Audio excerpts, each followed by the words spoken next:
this is absurd. Yeah. So to watch him already be able to do that again and continue to catch this much is, for him to get this much better every season now 4 years in a row is unbelievable. It really is. Jordan, it was great to catch you here. Have fun tonight. I'm so happy to be here. So happy you're here. So happy you're here, Gary. Yes, I'm happy I'm here too. We have first pitch and play-by-play coming up right after this. Mariners pregame has been brought to you by Muckleshoot Casino Resort, WSECU, and Three Tree Roofing. Don't go anywhere. First pitch is next.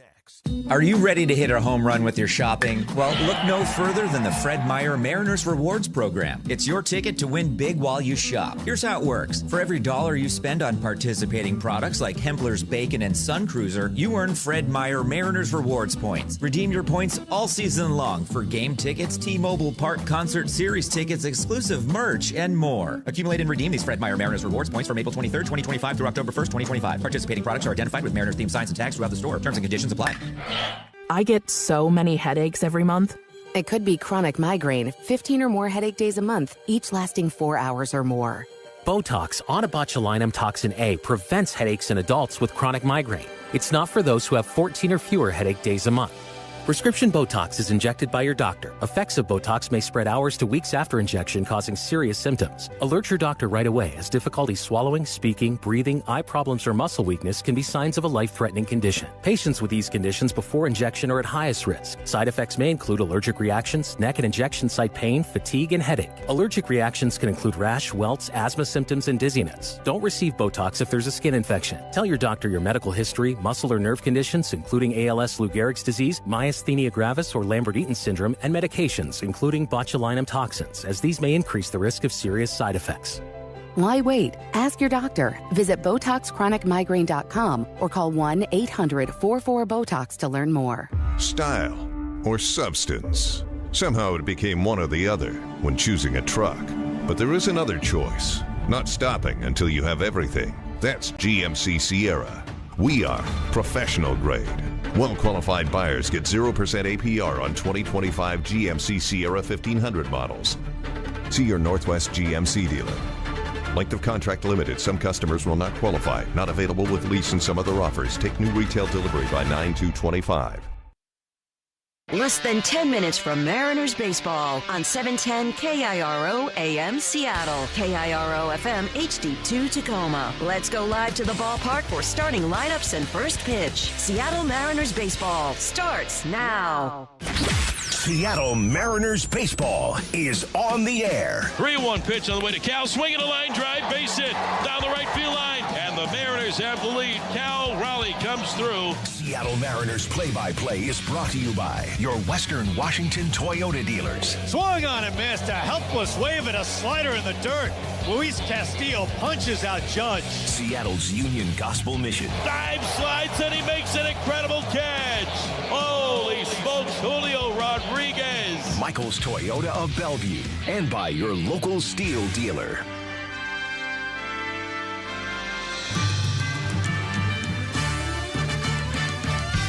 Welcome to Seattle Mariners baseball, a very unique night of Mariners baseball. The Mariners in Williamsport for the Little League Classic as they wrap up their series against the New York Mets. Gary Hill with you alongside Rick Riz. Shannon Dreher here as well. Brady Robick back in our Seattle studios. This has been a really fun day for the Mariners, hanging out with Little Leaguers all day, and now it's time to play baseballs. The Mariners look for a series win against the Mets. The Astros have already lost tonight, so the Mariners trying to pull within a half game of first place against Houston as the road trip continues against the Phillies starting tomorrow. We had some rain earlier, about an hour ago. The good news is, well, we're going to start in rain delay, but the good news is it won't be that long. We'll start about 7:45. That's the approximate first pitch here from Williamsport. So we will have baseball tonight as the Mariners will try and win the series against the Mets. We'll come back. We'll have a very special edition of the starting lineups coming your way right after this. Whether home or away, Mariners fans can win every day. Because when you fuel up with our proud fuel partner, Arco, you're getting quality top-tier gas for less. So be a team player to your wallet and pay less like a pro. Now that's one for the highlight reel. It's time to enjoy your winning streak at the park and the pump. Take the win with quality top-tier gas for less at Arco.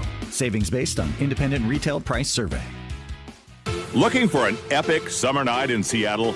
Be here for the Mariners Drone Show at T-Mobile Park this Friday, presented by Muckleshoot Casino Resort. It is Grand Salami time. Cal Raleigh with his third Grand Slam of the season. The team is taking on the A's at 7:10, and after the game, we'll be lighting up the sky with hundreds of drones, celebrating Mariners icons past and present. Don't miss out on a jaw-dropping post-game show. Head to Mariners.com to get your tickets today. They say teachers don't impact for a year, but for a lifetime. Hi, I'm Rick Riz. It's time to honor another Teacher of the Week with a $500 classroom grant courtesy of your local credit union, WSECU. This week's Teacher of the Week is Sarah Keene from Odyssey Elementary in Mukilteo. Congratulations, and thank you to WSECU for honoring this year's Teacher of the Week recipients. Great teachers truly inspire. To see this year's Teachers of the Week, visit mynorthwest.com/teacher. It's Gen X Takeover, Thursday, October 9th at Emerald Queen Casino Event Center. A night of comedy with...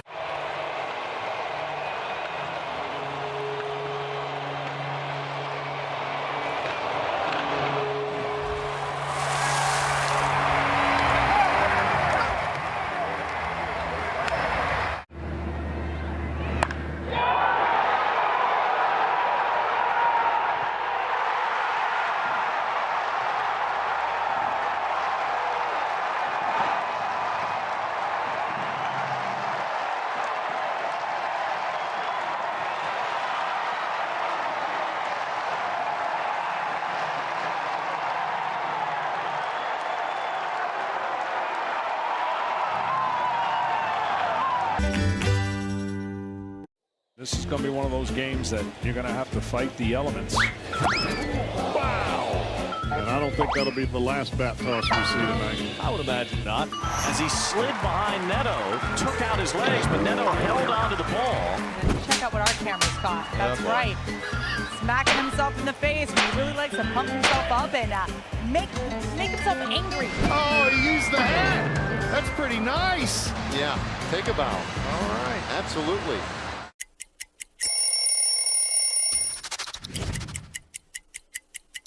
Well, this is the most famous jersey in baseball, right? The Yankee pinstripes, the interlocking NY, and the Midnight Navy. I was a Yankee fan growing up my whole life, die-hard, and became a free agent after 7 years with the Rockies, and I wanted to be a Yankee so bad. Putting this jersey on for a headshot for the first time, it felt different than any other shirt I'd ever put on in my career. Talk to me. This is called a Crawford dog. Hamburger bun. Yes. 2 split top Angus beef hot dogs griddled on the skillet, on the plancha. Amazing. And then we do a bacon onion jam with Crawford Bock beer. Pick it up like a burger. Pick it up like a burger and you just go in, man. Let's go to town. Yeah. Dude. Oh, best hot dog I've ever had. Best hot dog I've ever had. I love this, man. This is how I grew up eating hot dogs. Well, that was really fun. It was fun to talk to the Bonnie Lake team throughout the course of the day. And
on Seattle Sports. And welcome back to Mariners Baseball. So great to have you with us tonight. A very special night of Mariners Baseball. The Mariners in Williamsport playing in the Little League Classic against the New York Mets. And we are just about ready to start with baseball here from Williamsport. They are at home plate. Both managers are there. They're talking over the ground rules. Mets have played here a couple years ago. This is the first time the Mariners have played here. So Dan Wilson kind of getting a lay of the land here with the new ballpark. For Clay Holmes, who's getting the start for the Mets, this is second year in a row because he was here with the Yankees last year. Now he's here as a New York Met. This is our first time, and I love it. This is so exciting to be here. It's part of our bucket list to see the kids play in the Little League World Series, especially all the kids from Bonnie Lake who won today. So they are still going, and they play on Tuesday. They're in that double elimination bracket, so congratulations to the manager and the coaches, the moms and dads, and everybody from Bonnie Lake. And we had a chance to spend a lot of time with them earlier this morning. That was so much fun. Great to see all the Little Leaguers taking part of the pregame ceremony here tonight. A lot of fun. First pitch of the game, moments away, brought to you by Michael's Toyota of Bellevue since 1974. That's Michael's Toyota of Bellevue, for the life you live. Yeah, it was a great day. A very different day on the Major League calendar. The Mariners flying today from New York to here, and right off the bus into the festivities. Most people spend about 3 hours over. We're not at the same place. There's the ballpark where the Mariners are playing at, Bowman Field, and then there's the Little League facility with a couple of fields and the dorms where the Little Leaguers stay, and that's about 15 minutes away. So a little back and forth action today. Yeah, it was great to see that Little League field, Gary, because you know, I watched on TV pretty much every year the Little League World Series, and as a kid, you know, so desperately, wanted to play there. We'd have some success trying to get out of Chicago. Of course, we never got there as a 10-year-old, 11-year-old, 12-year-old. Dan Wilson did as a 12-year-old back 44 years ago, and he had great memories, of coming back here now as the manager for the Mariners. But it was just so much fun to see the kids have a great time. I wanted to see that hill where the kids, slide down on a piece of cardboard. You did it. I loved it. Yeah, it's great times. My spine specialist would have shot me if I did that. So you can't. I can't do that. Yeah, I did it for the both of us. You did great. And just see all the kids out there having a good time, and the big kids. I'm talking about some of the players who went up there, and they had a great time. A lot of the guys, on our ball club that made this trip. So it was just a great opportunity. It just continues tonight with this Little League Classic game between the Mariners and the Mets. It's one of the great promotions for Major League Baseball for the kids, to see the big leaguers right here in Williamsport, Pennsylvania at this ballpark, Bowman Field.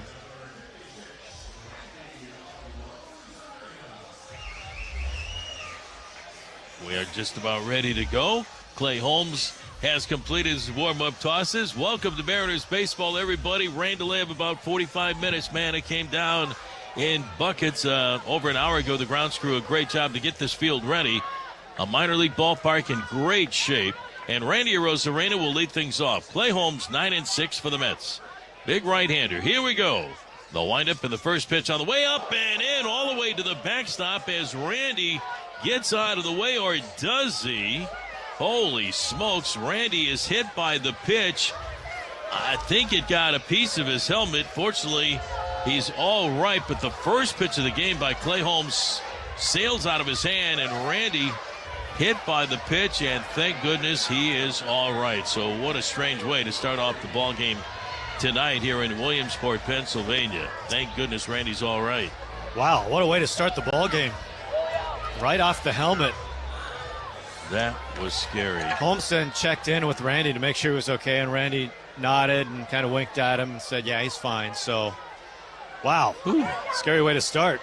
Well, Randy's out at first base, and here's Cal Rowley. Man, was he busy today over at the Little League Complex.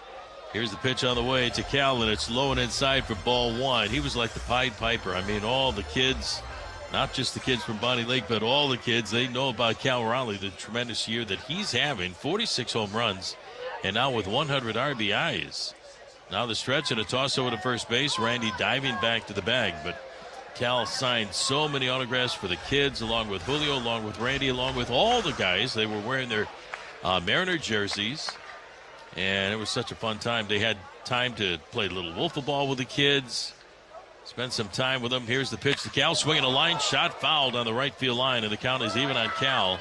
And 1 ball and 1 strike. And it was just so much fun for us to see the interaction between the little leaguers and the big leaguers. And I'm telling you, I think the big league guys, the Mariners players and the Mets players, had just as much fun as the kids. Here's the stretch of the 1-1 pitch. Breaking ball low and inside for ball 2. 2 balls and a strike. We are kind of cramped quarters, but you know what? It's okay, Gary. We're right behind home plate. Got a great view. I have this huge metal box in front of me. I don't know what it is, but it weighs about 5 tons. Next offer on the way, and another breaking ball is low and inside for ball 3. 3 balls and a strike, but it is what it is, and we're having fun. Worth it. No Very kidding. much worth it. What a great day it's been so far. Rob Manfred, the commissioner of baseball, is here at the ballpark. The Mariners ownership group is here. A lot of Mariner fans. Pitch on the way, swing, and a miss by Cal, and the count is full now at 3 balls and 2 strikes. On deck for the Mariners, center fielder Julio Rodriguez. Man, it's turned out to be a really pleasant night after the rain delay. It's kind of cooled things off. But it was fun going to Lamade Field, the home of the Little League World Series. I heard so much about it, watching those games on television for many, many years. Actually stand there and watch the game. Watched a pretty good ball game. Here's the pitch on the way to Cal, swinging a ground ball foul up the first base side. And the count is still 3-2. I think Hawaii played in one game. And I can't remember who they played. But, man, I'm telling you, these kids are really, really talented. And they're so polished, you know, picking up a ground ball, throwing it to first base. They are really, really good. The stretch, and again, the 3-2 to Cal. Swing and a miss for strike 3. And the Mariners have 1 out here in the top of the first inning. 1 on and 1 away, just away. And here's Julio Rodriguez. He was a big kid today, visiting with all the youngsters. But I got a kick out of meeting the kids from Bonnie Lake, who won earlier today, 3-2 over New England. Even had a chance to visit with a young man who had a big RBI single early in that game. Here's the pitch, a good breaking ball for a strike. And the count is 0-1 on Julio.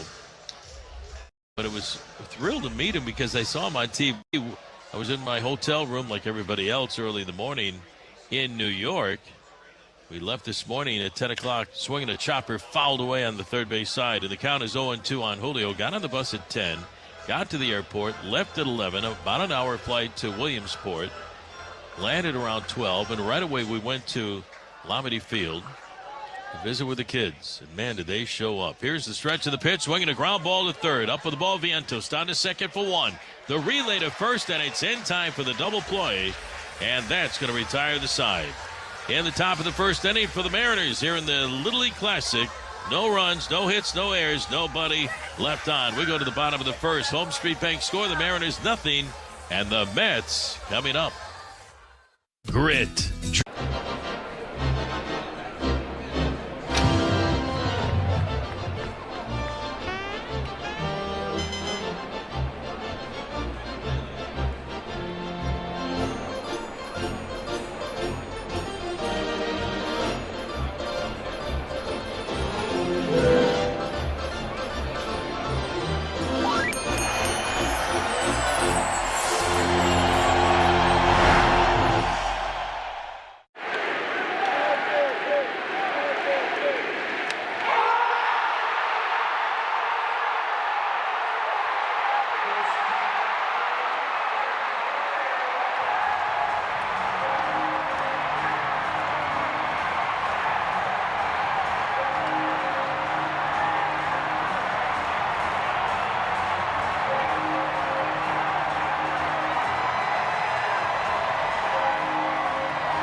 Like an Academy Award came to life.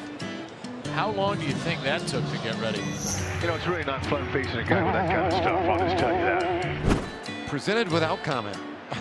It's a raft, it's got an outboard motor, it's got a little barbecue, and it's got a hot tub. Look at that. I mean, come on. American ingenuity. That is living.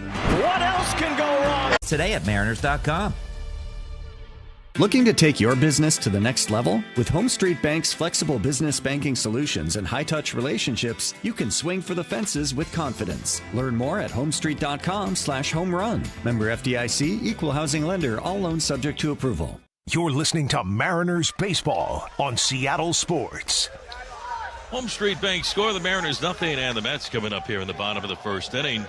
From Williamsport, Pennsylvania, the home of the Little League World Series, Francisco Lindor will lead things off on the mound for the Mariners here in the third game of this series with the Mets. George Kirby. George 8-5 with a 3.71 ERA, making his 16th start of the year, and he's been on a great roll. He's won his last 4 starts against the Angels, Rangers, White Sox, and his last start in Baltimore won 1-0. That was the opening game of this long road trip. Lindor has been mighty tough against the Mariners the opening 2 games of the series. Here's the pitch on the way, a strike from Kirby. That's what he does. He has the best control, I think, in baseball history. Only 19 walks this season in 15 starts. Lindor, left-handed hitter, batting .255. Pitch on the way, swinging a foul straight back, and the count is now 0-2. But Lindor, 2 for 4 last night, a run batted in, had 3 hits in the opening game of the series, including 2 home runs, so he's 5 for 9 in the series with 2 home runs and 5 runs batted in. Mariners wearing their Northwest green jerseys, gray pants. Mets, their home whites. Here's the pitch on the way, and it's outside for ball 1, 1 ball and 2 strikes. So this is the rubber match of the 3-game series. 2 nights ago, the Mariners won a slugfest at Citi Field, winning 11-9. The windup and the next offer. Swinging a line drive into right field for a base hit, and Lindor continues his hot hitting. Doesn't matter if it's Citi Field or here in Williamsport, Pennsylvania. Lindor aboard, and that'll bring up right fielder Juan Soto. Say, friends, take your kids to T-Mobile Park for an unforgettable day next Sunday, August 24th. The Mariners are facing the A's and celebrating Kids Appreciation Day. As part of the fun, all kids 14 and under will have a chance to run around the bases after the game, win epic prizes, and more. So get your tickets at mariners.com. Here's Soto. 1 for 3 last night with a run batted in. The pitch to him, good. Breaking ball for a strike, 0-1. Gary, you just pointed out this is your closest you've ever been to broadcasting a big league game from our broadcast vantage point. Yeah, this is really unique. We are super close. I know it's not the closest for you, but... Whoa, there's a pickoff over at first base, and they get Lindor at first. Kirby over to Josh Naylor, and Lindor just stood there and then tried to go to second, wheeled around, tried to go to first. Naylor puts the tag on him, and what a move by Kirby to pick off Lindor at first base. And now there's one away for the Mets here at the bottom of the first. He was frozen solid. He was taking a big secondary lead, and that's when George made the move over to Naylor, and Lindor had no chance with a couple of moves towards second. So 0-1 the count on Soto, and here's the pitch, and it's outside for ball 1, 1 ball, and 1 strike. That's when your timing is perfect, when you're catching the runner, taking a secondary lead. Here's the next offer. Swinging a ground ball. Back up the middle. JP on the other side of the bag. He's got it. Low throw to first. Picked in time by Naylor for the out. Nice play by J.P. Crawford on the other side of second base. And there's 2 down for the Mets here in the bottom of the first inning. No score, and that'll bring up left fielder Brandon Nimmo. Well, the Mariners with some good news earlier today on this Sunday afternoon, because the Orioles are scoring a ton of runs in Houston. And they beat the Astros today by a score of 12-0. So right now the Mariners 1 game back. Here's the pitch on the way. Cutter, check swing. The pitch down and in. He didn't go. Ball 1. An early look at the Chevy Colorado scoreboard. It was a frustrating night for Mariners fans last night as Baltimore lost in extra innings, but they redeemed themselves with a series win today. How about Dean Kramer? Another outstanding game. Swinging a 2-hopper back to the mound. Taken by Kirby. Soft toss to first. In time to get Nimmo. And that's it for the Mets in the bottom of the first inning. Nice start for George. We go to the top half of the second here in Williamsport, Pennsylvania, the Little League Classic. It's the Mariners nothing and the Mets nothing. Michael's Toyota of Bellevue has been a name you can trust for 50 years. And the heart and soul of our success is a team of dedicated folks. I'm Jonathan Mayo, and for more than 20 years, I've traced the path of baseball's rising stars, navigating the back roads of the national pastime and basking in the glow of small-town America's spirit, where the team is woven into the fabric of everyday life, where it's more than just a game. It's a celebration of the people, the traditions, and the culture that give these places their soul. This is Grassroots.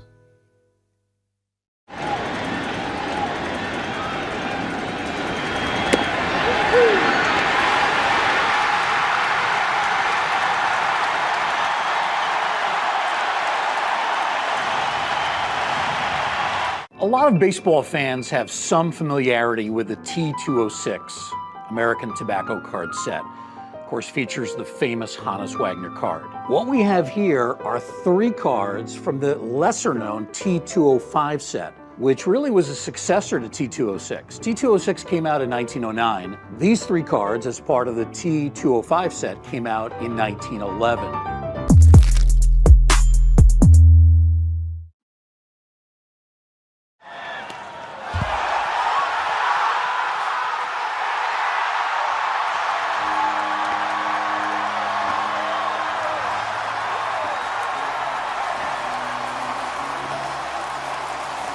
Included with every qualifying vehicle. You just get more at Sunset, and people do like that. You're listening to Mariners Baseball on Seattle Sports.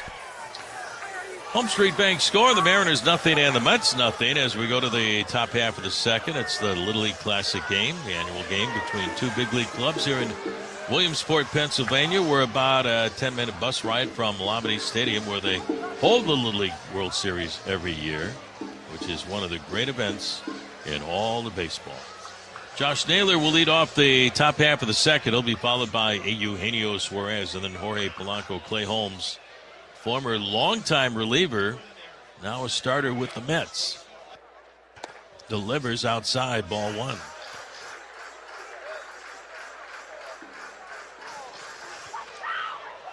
Naylor batting .289. 15 home runs for the year, 69 runs batted in. Next home run will be his 100th career home run. Swing and a pop-up straight up behind home plate and out of play.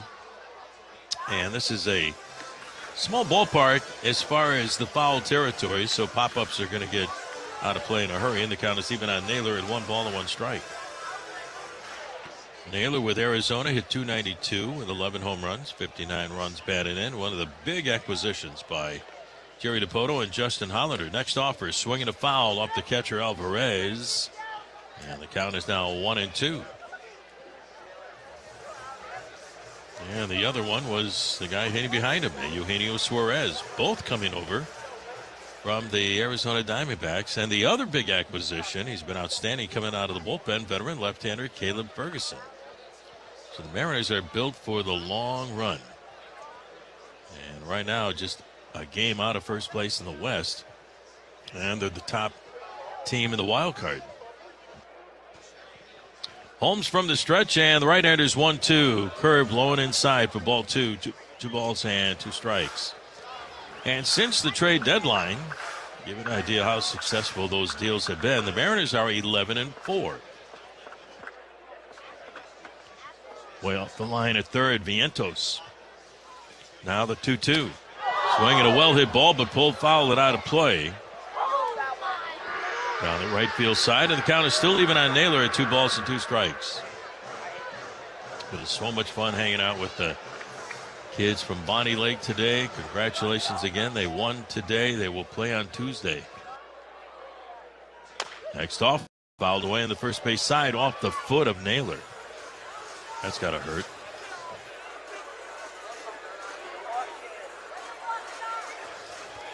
He's got an extensive guard, too. It covers not only his shin, but it extends to the top of his foot. I mean, there's not much actual foot to hit, and wouldn't you know it? Yeah, got it. They missed the guard completely, so he's taking some time to walk this one off. Now he says he's okay and steps back in. Still 2-2.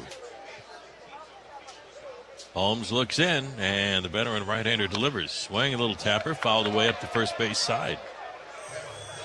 And it's still 2-2.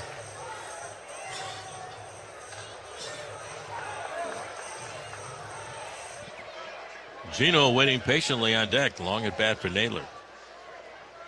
Let's see if he gets hold of fastball 2-2. Here she comes. Well hit ball deep to right center field. Going back of the ball is Soto, and he's there to make the catch. He got a pitch up in the strike zone, hit it hard. But one away. Let's pause for station identification. This is the Global Credit Union Mariners Radio Network.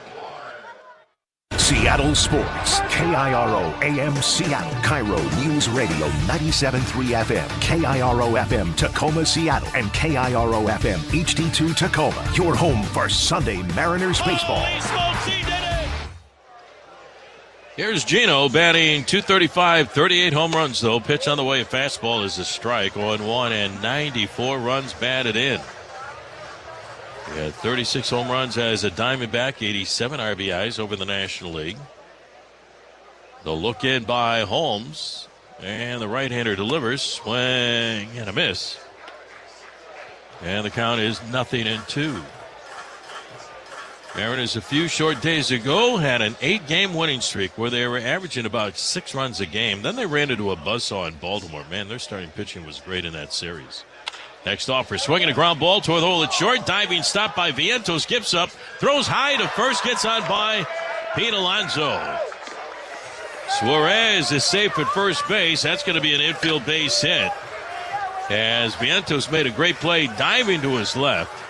But the high throw pulling Alonso off the bag, it got on by Pete. So the Mariners have a man on with 1 out here in the top half of the second. That'll bring up designated hitter Jorge Polanco.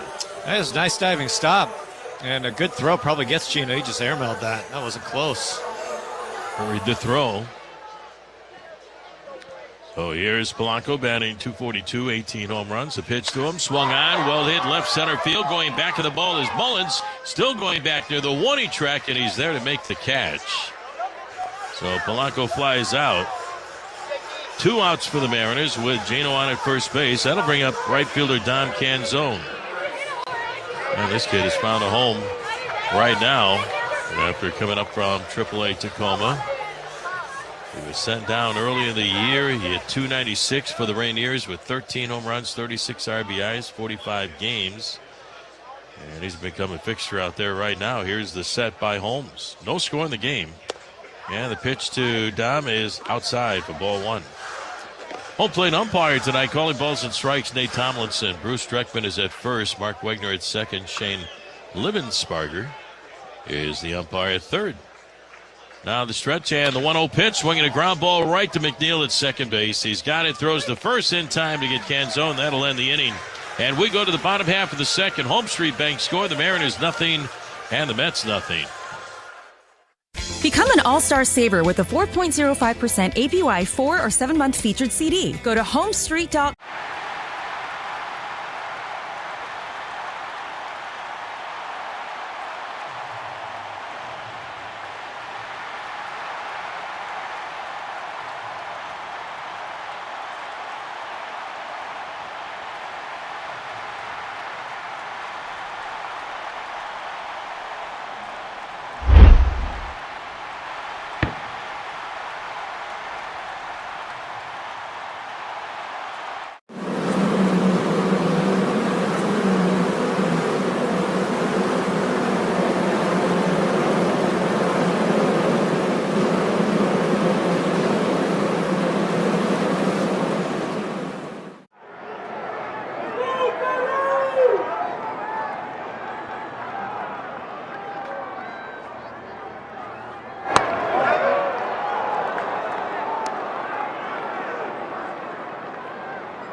This is a good one right here. The Padres. Little pinstripe unis. We would wear these every Thursday. When I kept it, I wanted to keep it all dirty. I always felt like if you didn't get dirty in a baseball game, you kind of didn't really play that day. So I had my pine tar there, a little dirt in the front side of it, but the brown and orange, really cool cleats. All the fans really enjoyed it as much as the players did.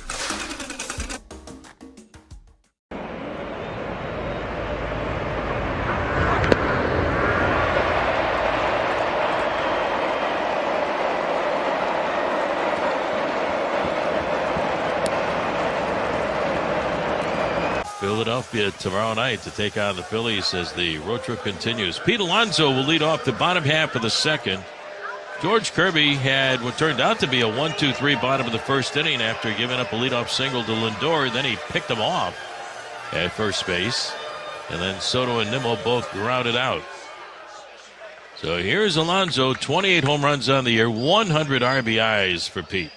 The line and the pitch by George. Check swing. Does he go? He does. A strike, 0-1.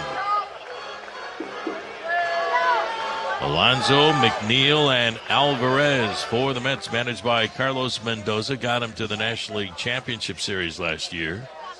Right now, the Mets are 65-58.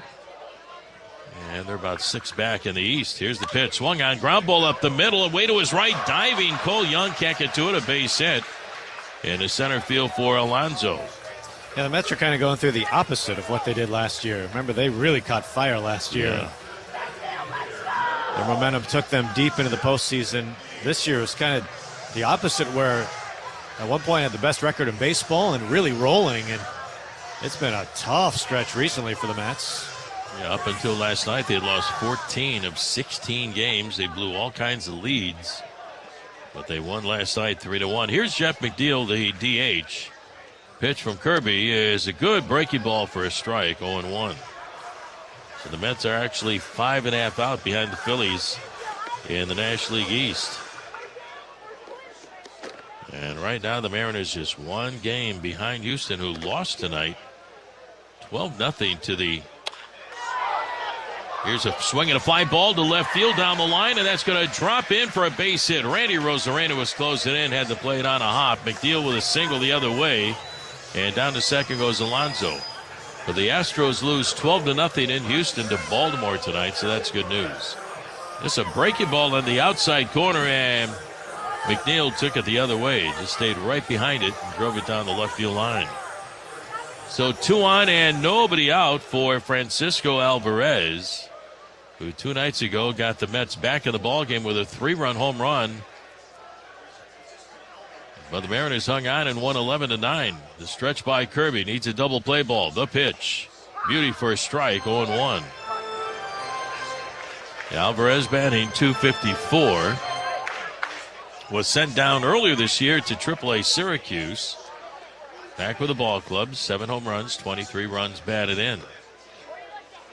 Had a chance to watch the Mets take batting practice. Caught up with an old friend, John Gibbons, longtime manager for the Toronto Blue Jays, now the bench coach for the Mets. Here's the set by Kirby, and George's 0-1 pitch to Alvarez. Way outside, down and away for ball 1. 1 ball and 1 strike.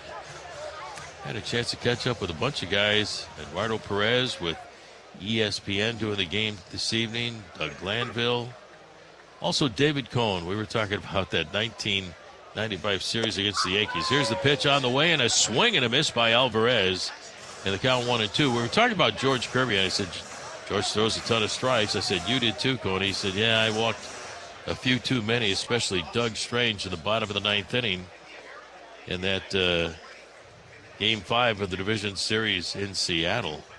They went extra innings. Here's the pitch, swung on, popped out of play in the first base side, and the count 1-2. But he revealed to me years ago he threw about 147 pitches in that game through 9 innings, and it was tied at 4-4. But he gave up a key walk to Doug Strange. He was pitching with a blood clot in his shoulder and turned his fingers blue. Here's the stretch, and the 1-2 on the way to Alvarez. Swinging a fly ball into the gap in left center field, and Julio on the run. Dives, slides. Does he make the catch? It gets by. Now here comes Alonso rounding third. He's going to score. In at second goes Alvarez with a double. McNeil around to third. Julio made almost an incredible diving sliding catch way out in left center field. But Alvarez with a double and a run batted in. And the Mets lead 1-0. Alonso had to hold on a little bit because, man, Julio almost made a miraculous catch out there in left center field, sliding on the wet grass. Still nobody out. 1 run in, runners on at second and third. Brett Beatty is the hitter. Mets second baseman, and everybody comes up close around the Mariners infield. Kirby in a jam. The stretch and the pitch to Beatty, high and inside for ball 1. But that was an amazing game won by the Mariners. And David Cone threw everything he had at the Mariners in that ball game. Here's the stretch and the 1-0 pitch. Swinging a tapper, fouled away behind home plate. 1 ball and 1 strike. Beatty batting .239, 13 home runs and 38 runs batted in. McNeil on at third, Alvarez on at second base. The look in by George. Now the 1-1 on the way to Beatty. Swing and a foul behind home plate. And the count goes to a ball and 2 strikes. Gary, that was a lot of fun over at Lamade Stadium today. What was your favorite point of the day? Oh, there's so much. I really enjoyed. I went up the big hill that you always see the TV shots of everyone sliding down. It's also a pretty good view from up there. It's a vantage point where you see the whole thing. I'm not sure which Little Leaguer it was, hit a huge home run while it was up there. Yeah. The 1-2 pitch on the way to Beatty. Up high with a fastball, ball 2, 2 balls and 2 strikes. I tell you what, these little kids aren't so little, man. Some big kids. Really big, yeah. Especially on the Bonnie Lake team. I think there's 2 kids that are 5'10". I was talking with one of the coaches. Next offer, breaking ball low and inside, ball 3. 3-2 on Beatty. And I said, watching TV this morning, I said, man, you got a kid 5'10" on your team. He said, Rick, we got 2 of them. He said, most of these kids are taller than you and me. Big pitch right here for George, the stretch. And the 3-2 on the way to Beatty. Swing and a foul back, and he just got a piece of it. Still a full count, 3 balls, 2 strikes. Man, it was fun watching the kids play baseball. Man, they are some kind of good. Every region of the country and parts of the world, various parts of the world, represented by all the Little League teams. Love the different colors of everybody's T-shirts walking around the stretch. And the 3-2 again on the way to Beatty. Swinging a line drive, base hit center field. McNeil will score. Alvarez the third. He'll be stopped there. Up with the ball is Julio. Throw to the plate is going to be cut off by Naylor. And the Mets now lead 2-0. That's 4 straight hits in the last 2 with 2 strikes. So George having a tough time putting guys away, and the Mets have made him pay. And they have runners on at first and third with nobody out, and that'll bring out pitching coach Pete Woodworth. Say, friends, tonight's Men of Steel report is brought to you by Steel Outdoor Power Equipment. And it's still Cal Raleigh, 46 home runs to lead the American League and 100 RBIs to lead the American League. Cal just 2 home runs away from tying the all-time record for home runs by a catcher in a single season. 48 for Salvador Perez of the Royals in 2021. Tonight's Men of Steel report brought to you by Steel Outdoor Power Equipment. Find your steel. Visit steeldealers.com. That's STIHL dealers.com. And George Kirby still looking for that first out. Here's third baseman Mark Vientos. 2 in, 2-0 Mets. Bottom of the second. Here's the stretch. And the pitch on the way to Vientos. Down and away. Ball 1. This is Vientos' first appearance in the series. Remember, we played the first 2 over at Citi Field in New York. Splitting the first 2 games. Here's the stretch. And the 1-0 pitch. Ooh, just a bit inside. George wanted that pitch. Didn't get it from Nate Tomlinson, the home plate umpire, calling balls and strikes tonight. Bruce Dreckman is over at first base. Mark Wigner, the umpire, at second. Shane Livensparger, the umpire, at third. Kirby ready. Out of Rye, New York. Here's the pitch of the way. Swinging a fly ball. Deep center field. Julio going back. He's there. This is going to score a run. He makes the catch. Tagging and scoring from third is Alvarez, and the Mets now lead 3-0. Vientos with a sacrifice fly to straightaway center field. Holding at first base is Beatty. So 3 runs are in the bottom of the second. 1 on, 1 away. And the batter will be center fielder Cedric Mullins.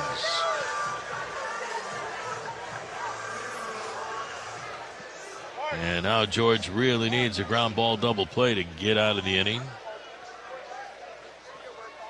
Mets with 3 runs on 5 hits. Here's the pitch. Swinging a ground ball foul up the first base side, and the count is 0-1. Well, I saw the Mariners put up fireworks in game 1 of this series. They came back from a deficit a couple times in that game, so they'll have to do that again tonight, falling behind. Plenty of time to do it. We're only in the bottom half of the second. They're going to have to figure out Clay Holmes after Holmes had a scoreless first and second, giving up only 1 hit. Kirby from the stretch. Close at third base is Suarez. Here's the pitch to Mullins, swinging a pop-up. Out of play in the third base side, and the count is now 0-2.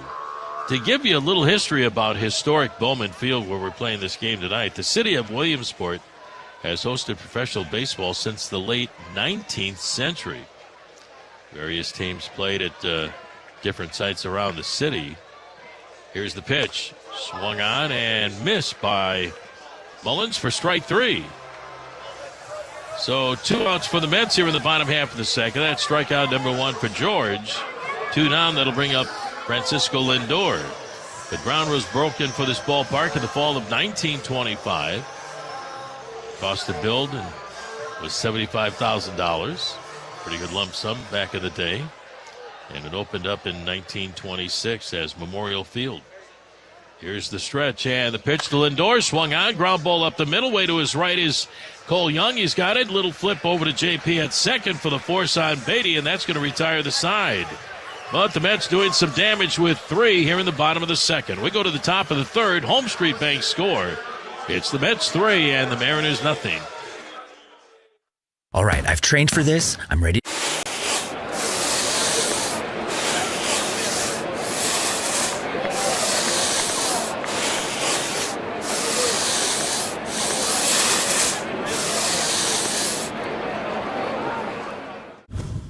I think style, it's a very complicated thing.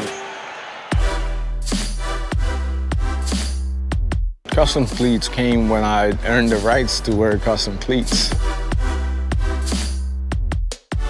So I think without going out and being loud and saying this is who I am or whatever, you can just kind of wear a certain shoe or a glove or a batting glove or whatever, and it kind of shows who you are.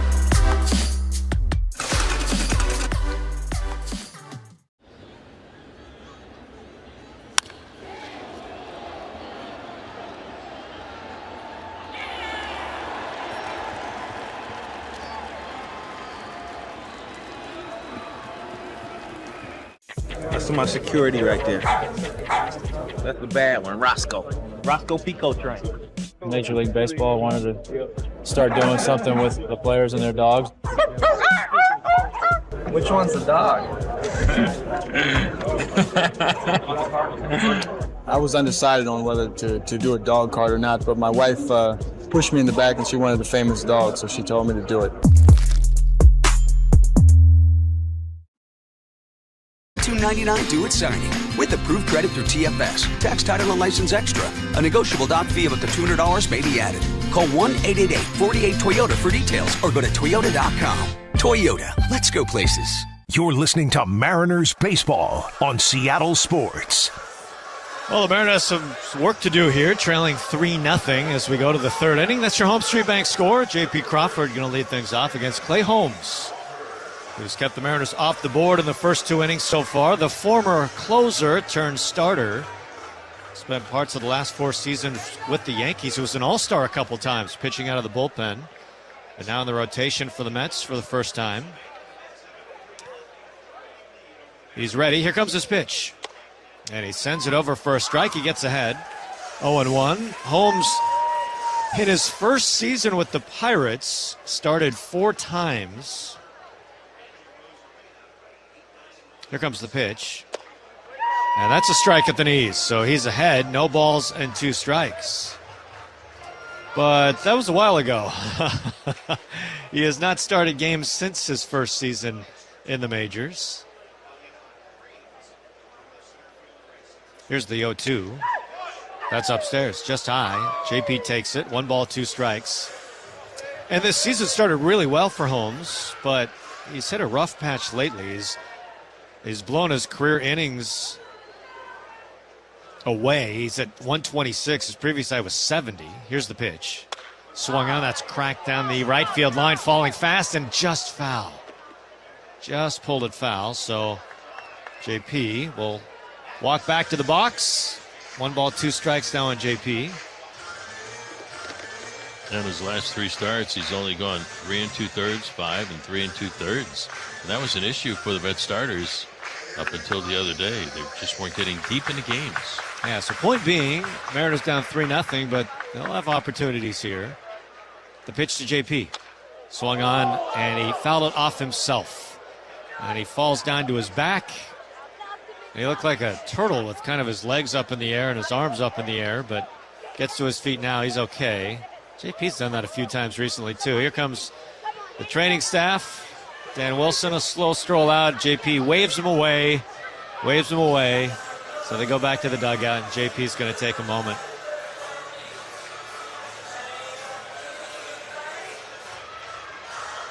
$3-0 Mets. Winner of this game takes this series. Holmes from the chest. He's set. Here's his pitch. Swung on, ripped into right field. A base hit for J.P. Crawford.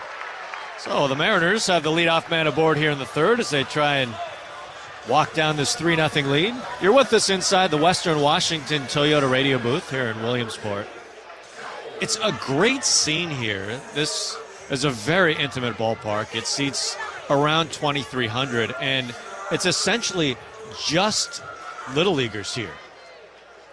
The vast majority, and it's a very cool scene to look at as Cole Young will stand in.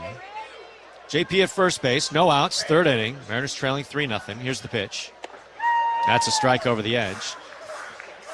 Take the Bonnie Lake team, for example. They're all wearing the same T-shirts and all wearing the same caps. It's green, so it's just a rainbow of colors as you look from the stands right behind home plate. Here's the pitch. Swung on, hit hard to the right side. Scooped up by Beatty. Spins around, fires to second for 1. Relay to first, not in time. Cole Young beats it out. Young hit it hard, but in the wrong spot. The Mets get the force out, so there's 1 away with Young trading spots with J.P. Crawford. So, like, right next to the Mets dugout, you see a cluster of red and then yellow right after that. Light blue, dark blue. It's very cool as the Little Leaguers are just, a lot of them cheering for everything so far. I was wondering if there would be more cheering for the Mets, more cheering for the Mariners. They seem to be cheering for everything that happens. Here's the pitch to Randy. That sails way outside. Except for the team in green. Yes. They're very much cheering for the Mariners. That would be our kids from Bonnie Lake. But, yeah, it's this has got to be the most beautiful, colorful game in baseball. It's very cool. Here comes the pitch to Randy. Swung on and slow roller off his foot down the 3rd base line. Man, the Mariners, it's been a painful game so far. He's had a rough start. First pitch of the game, took one off his noggin, off the helmet from Clay Holmes. Now a foul ball off his foot. JP hit one off his foot. You think about how cool this is, too.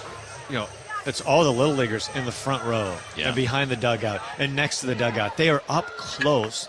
Like Cal Raleigh is on deck, and the Little Leaguers right there are a foot away from him as he warms up. I'm glad to see that they have the best seats in the house. Here's the pitch to Randy. That's low. Snap throw to first base, and Cole Young gets back safely.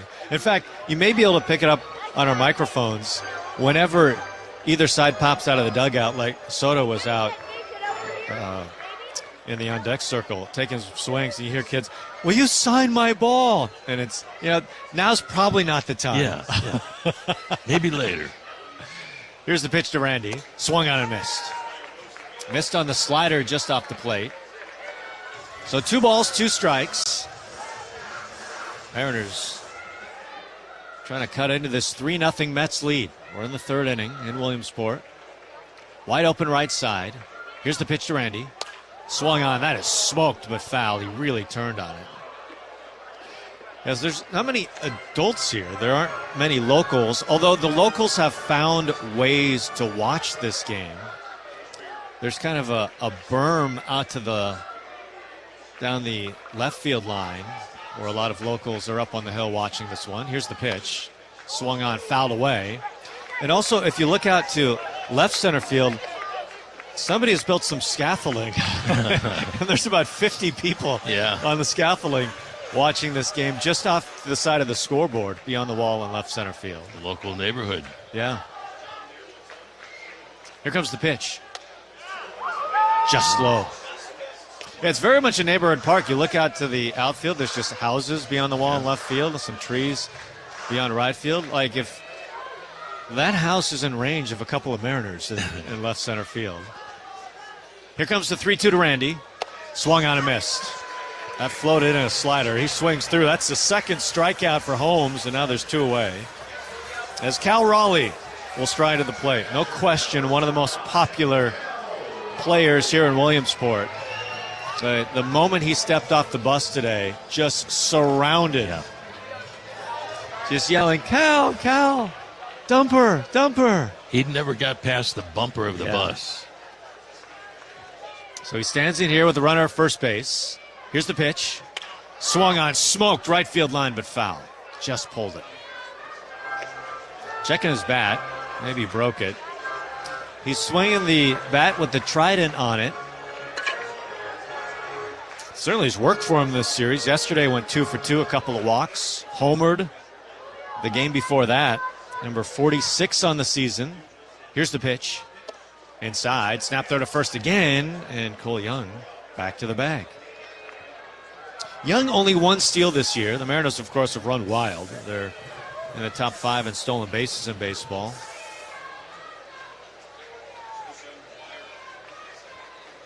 Young takes his lead at first base again. 2 outs. Mariners down 3. Here's the 1-1. That's low. A changeup from Clay Holmes. This is why he is a starter. He was an odd reliever in that he kind of had weapons of a starter. Enough pitches for a starter. Here's the pitch to count. A half cut. Did he go? He did. Couldn't hold on the curveball. He'll throw the 4-seam, the 2-seam. He has a slider, a change, a sweeper, and a cutter. That's all an unusual arsenal for a closer, but makes perfect sense for a starter. Thus, here he is. Mets turning him into a starter this year. 2 balls, 2 strikes. The pitch to Cal. Swung on, lifted left field towards the line. Nimmo, long run. He's near the line. He's there. He makes the catch. And that's it for the Mariners here in the third. So the leadoff single. Nothing to show for it for the Mariners. We head to the bottom of the third. It's 3-0 Mets on the Global Credit Union Mariners Radio Network. Whatever temperatures this summer brings, your Bryant dealer is ready to help. Your dealer is backed by outstanding products from one of the industry's most trusted names.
Frame here, trying to keep the Mariners in touch, down just 3-0.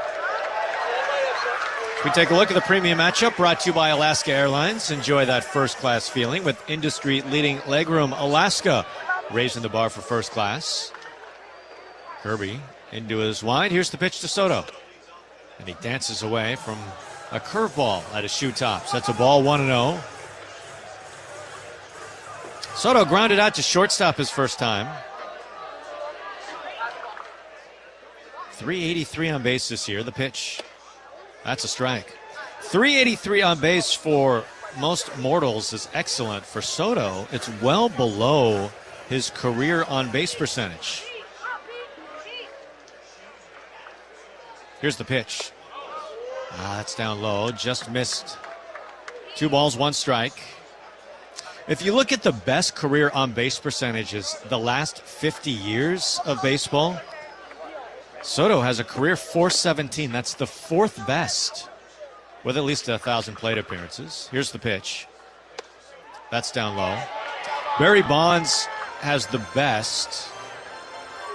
Frank Thomas is number 2. And then Edgar at .418. Just ahead of the .417 from Soto. It's good company. Here's the 3-1. Just tying away, ball 4. Didn't miss by much, but Soto, an exquisite eye, takes the walk, and the Mets with the leadoff man aboard here in the 3rd inning. The Mariners have seen it in this series against the Mets. The Lindor, Soto, Nimmo, Alonso, that can be very tricky to deal with. Mets have had a big offensive series. Offense, though, for the most part, has not been their issue lately. It's been in the rotation. Here's the pitch to Nimmo. And it's a curveball at the knees for a strike, so George gets ahead. You're with us inside the Western Washington Toyota radio booth. 3-0 Mets.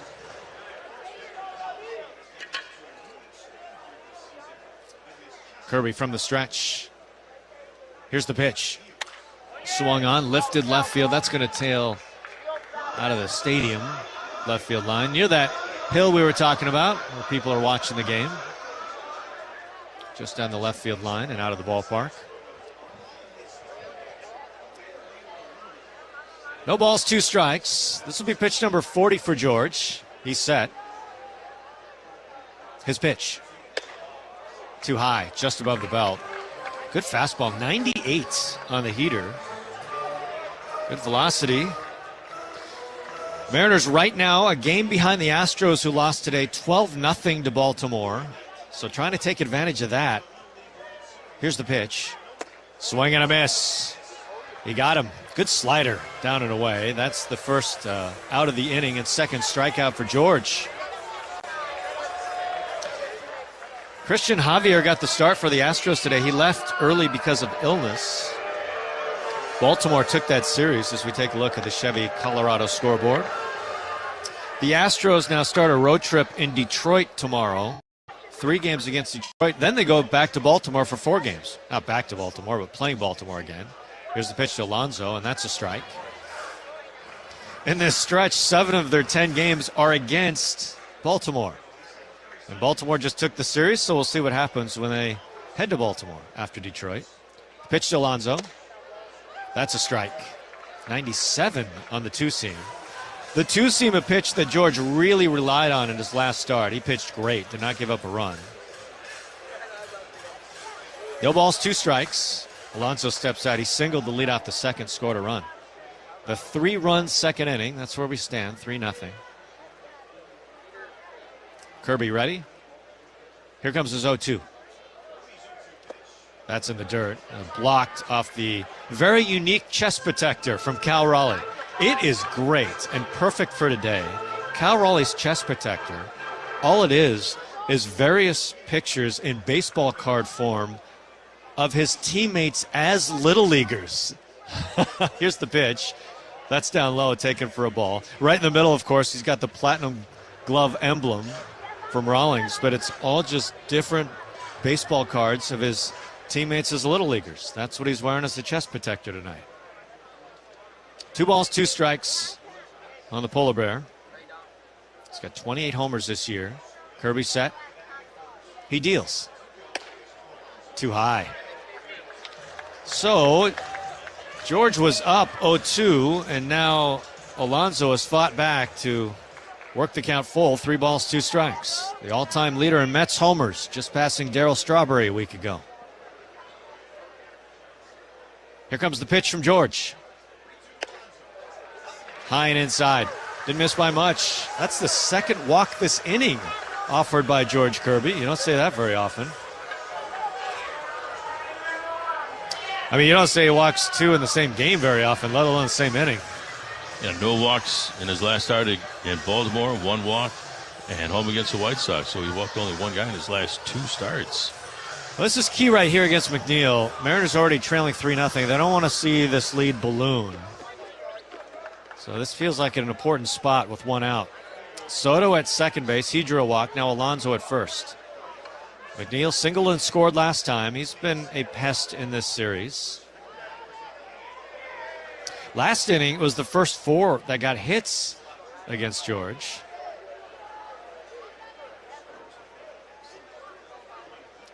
Kirby from the stretch here with 2 aboard. From the belt.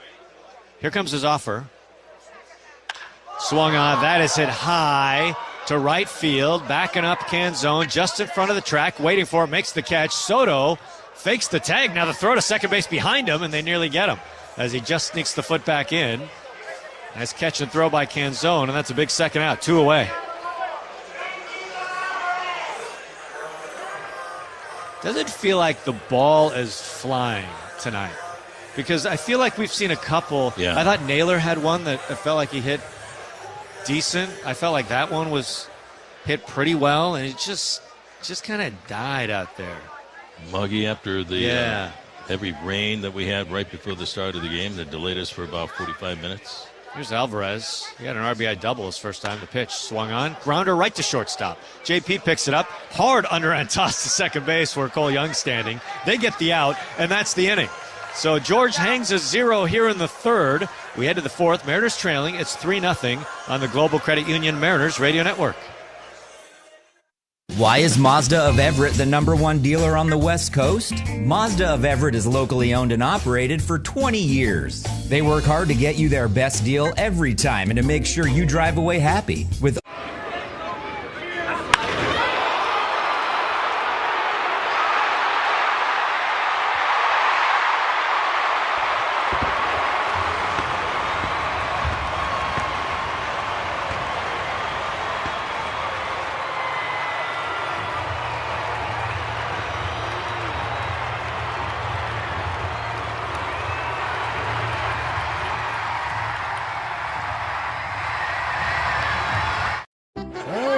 It's a Lourdes Gurriel dog.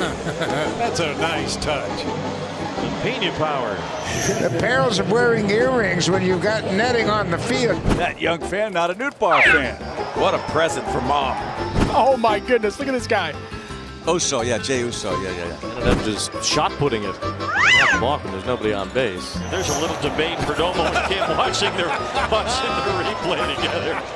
That's beautiful, isn't it?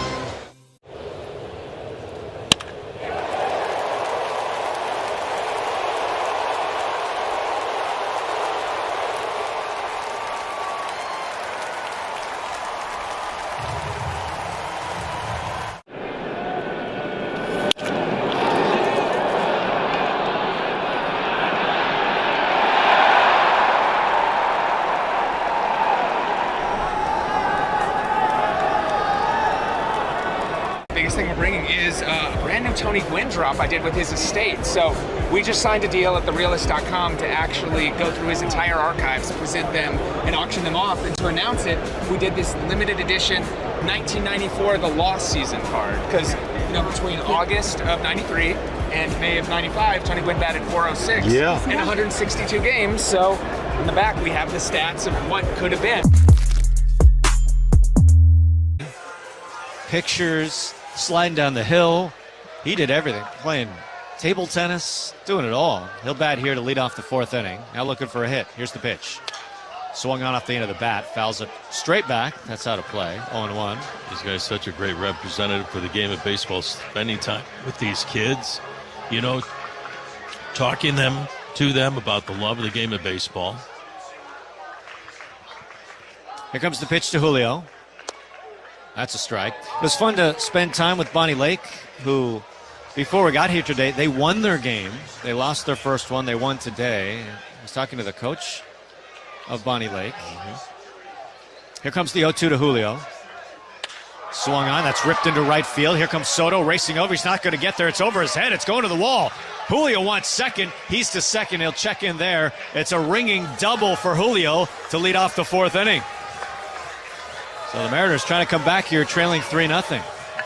He had said their district, where Bonnie Lake comes from, they've been to the Little League World Series now 3 times. This is the 3rd time.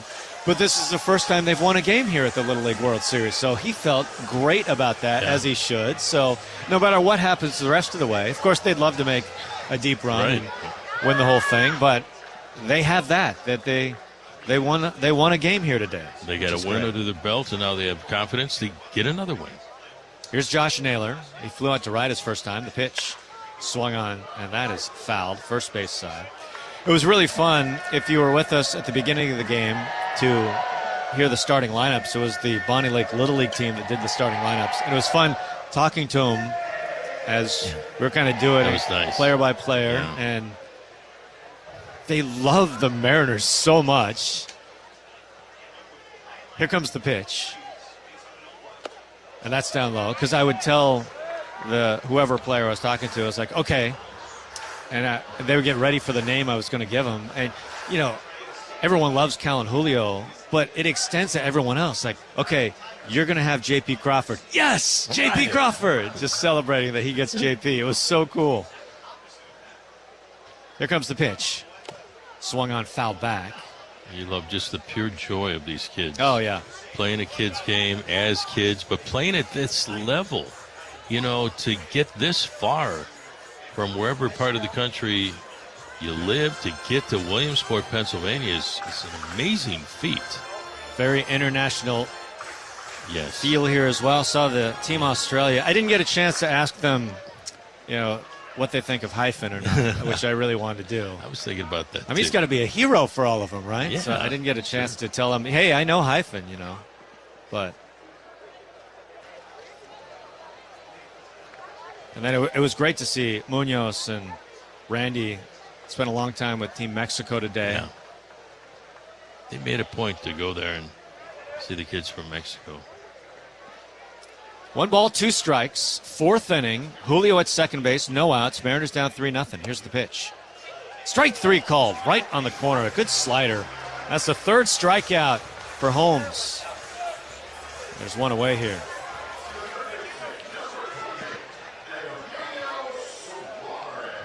There's Gino. He picked up an infield base hit last time.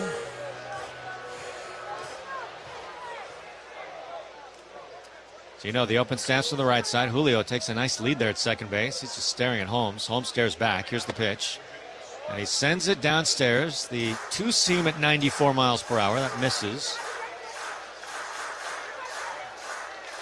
Holmes over 50 pitches. Mets wearing their pinstripes. Their classic look. Here's the pitch to Gino. Just a touch below the knees. Mariners, their Northwest green tops, gray pants. Mets, the home team here. Just an extension of the series in New York. Home set. He deals. Breaking ball, that's right on the corner. Good curveball. He's mixed it up well. Seen a good slider.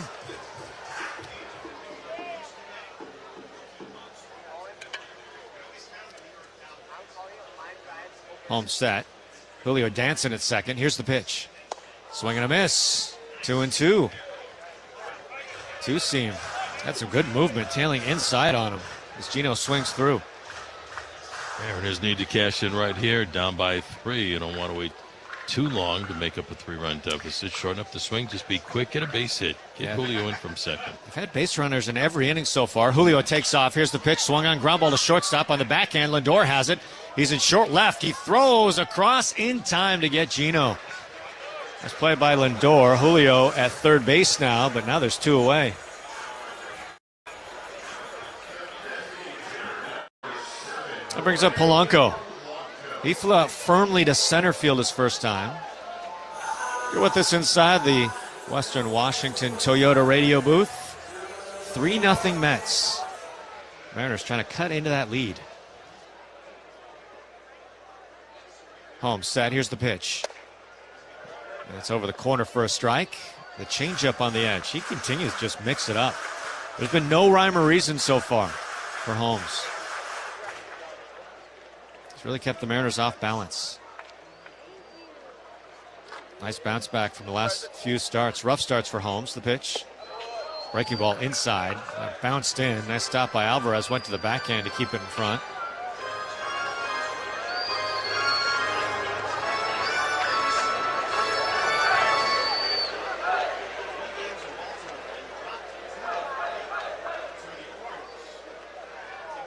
Here comes the 1-1. Swung on, smashed down the first base line. That's foul. Mariners actually handed Holmes his worst outing last year as an all-star closer for the Yankees. There was a game in New York in May where Holmes entered with a 4-1 lead into the ninth inning. And the Mariners got him for 4 runs. They won the game, 5-4. Here's the pitch. Swung on, roped into center field. Lindor makes a leap. He can't make the catch. It's off his glove. It's into center field. Julio scores, and the Mariners have their first run. It's now 3-1 Mets. It really looked like Lindor had that one tracked and just couldn't bring it in.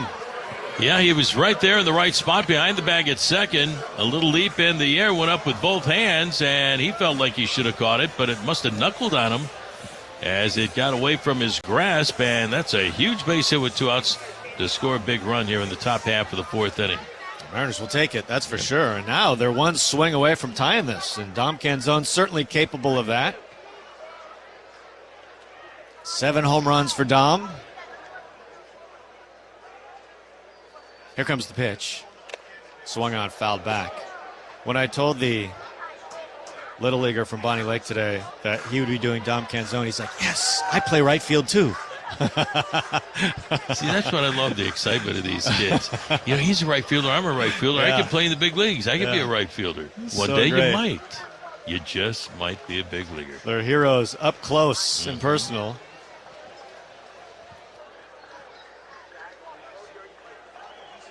Throw to first base, and Polanco dives back. He's safe. JP is in the on-deck circle, and Bonnie Lake Little League team just a couple feet away as they watch this game from JP. 3-1 Mets. Canzone the tying run. Here's the 0-1. Down low. Had a notion, but he checked his swing. Did not go. That missed with a slider. His swing decisions have been really good since coming back from AAA Tacoma. He's making pitchers throw him the strike, and he's not missing him. It's been very different than what we saw, especially the first time around. Here's the pitch. Swung on, smoked into right field, a base hit. Polanco around second base. He's charging for 3. A base hit for Canzone, and now the Mariners, runners on the corners with 2 away. Stack up some base hits, put the pressure on the defense, and now time is called. The pitching coach for the Mets, Jeremy Helpler, going out to have a little talk with Clay Holmes. That was 103 off the bat for Dom. He really put a charge into it. So now JP will stand in. He singled his first time. He would love to find a gap right here. Kind of a larger outfield. It's 411 to center field here. Although a little different than the original dimensions. It used to be 450 here, so 411, a little more reasonable to center field. Back in the day, man, it's the monsters hitting home runs. 450? Back in the day, wow. It's 320 to left now. It used to be 400 to left. It used to be 450 to center. Yeah. And now it's 328 to right. It used to be 367. So I guess that was considered the home run porch. It was only 367 to right. Man, that's crazy. This ballpark used to be massive. So here's JP. Big spot right here. Runners on the corners, 2 away. Here comes the pitch. And it's a strike. He sends a 2-seamer in to get ahead, 0-1. Mariners elevating the pitch count here. He's climbing towards 70 here in the 4th inning. Mariners down 2. Tying runs aboard on the corners. Here's the pitch. A breaking ball just a touch low. Good eye by JP. Old Tiger Stadium, Gary, used to be 440 to straightaway center field. Man, that is forever. Yeah. Short list of guys who can go 440 straight away. The 1-1. Just off the plate. Good take by JP. That marvelous eye at work right there. And that was just off the plate. Got a lot of room to shoot for on the left side of the infield between Vientos and the shortstop Lindor, and JP does such a good job of hitting the ball the other way. Conversation between Alvarez and the home plate umpire. Alvarez looked visibly frustrated not getting that last call, kind of slumped after he didn't get it, but it was outside. Here's the 2-1. Swung on and missed. That was a nasty curveball just below the zone. Big cut by JP. So the count even now, 2 balls and 2 strikes. We see JP break out that big swing once in a while. He picks his spots. He was going for it right there. Runners on the corners, 2 outs. Here's the 2-2. That's low. This is a good battle. A changeup below the knees. Full count, 3 balls, 2 strikes, and Alvarez is going to walk out to talk to Holmes. Alvarez is signaling to his dugout. And now he's not going to walk all the way out. He gets halfway and turns around and goes back after a quick conversation with the dugout. That was strange. Thought it might be a situation with his pitch count, but it's not. Runners on the corners. Dom's going to take off from first with 2 outs. There he goes. Here's the pitch. Swung on, fouled. JP hanging around. Fought off a curveball. 3-1 Mets. JP steps out, takes a big deep breath.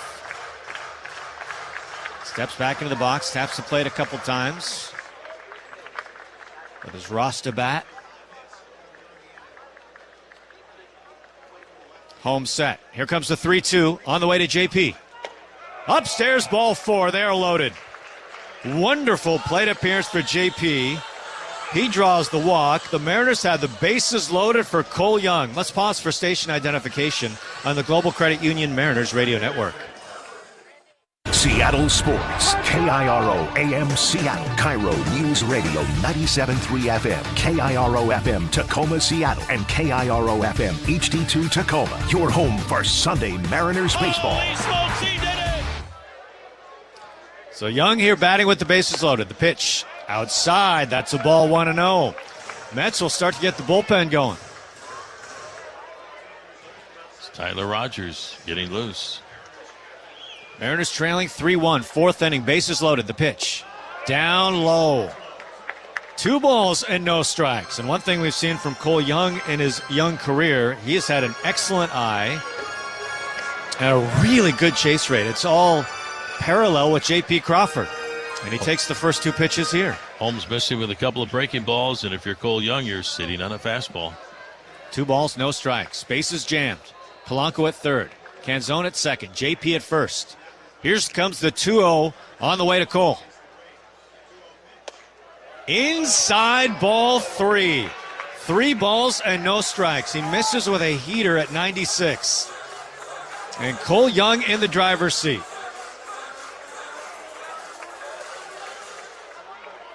Bad one here, and the Mariners down just 1. Here comes the 3-0. That's over for a strike. That was squarely in the zone as Cole was taking, daring him to throw a strike, and he did. 3-1 now. Bases loaded. Mariners trailing 3-1. Home set. He delivers.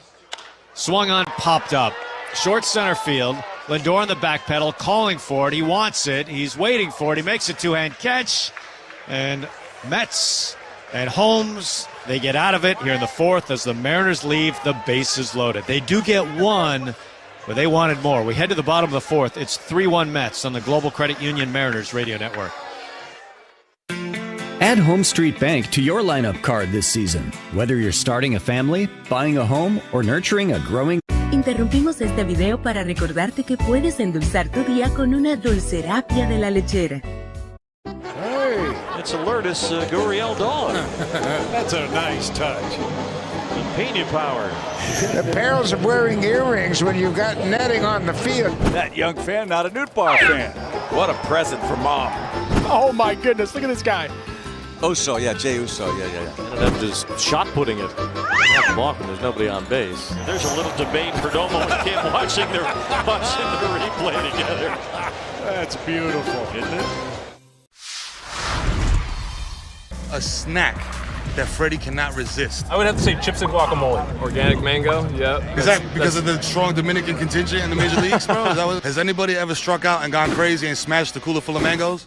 Nah, our team's not really into smashing each other's stuff, I guess. Are you a seasoning guy? You like to drown your stuff in dips and sauces? No. Gotta watch my figure. And it looks great, brother. I appreciate it. Very sexy man. Yeah, Let's go, Freddie Freeman, ladies and gentlemen.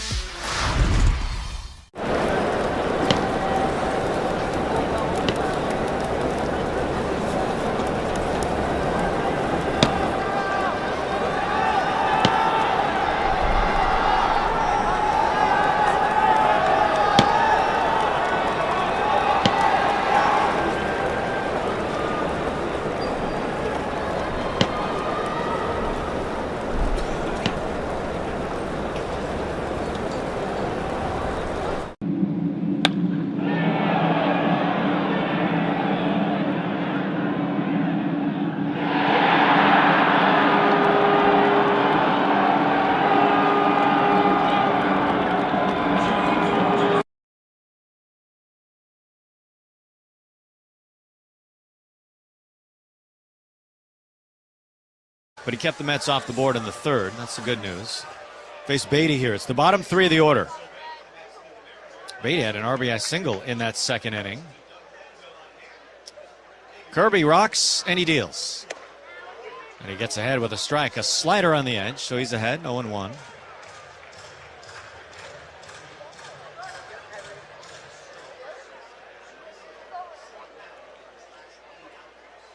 Kirby steps into the pitch. Here it is.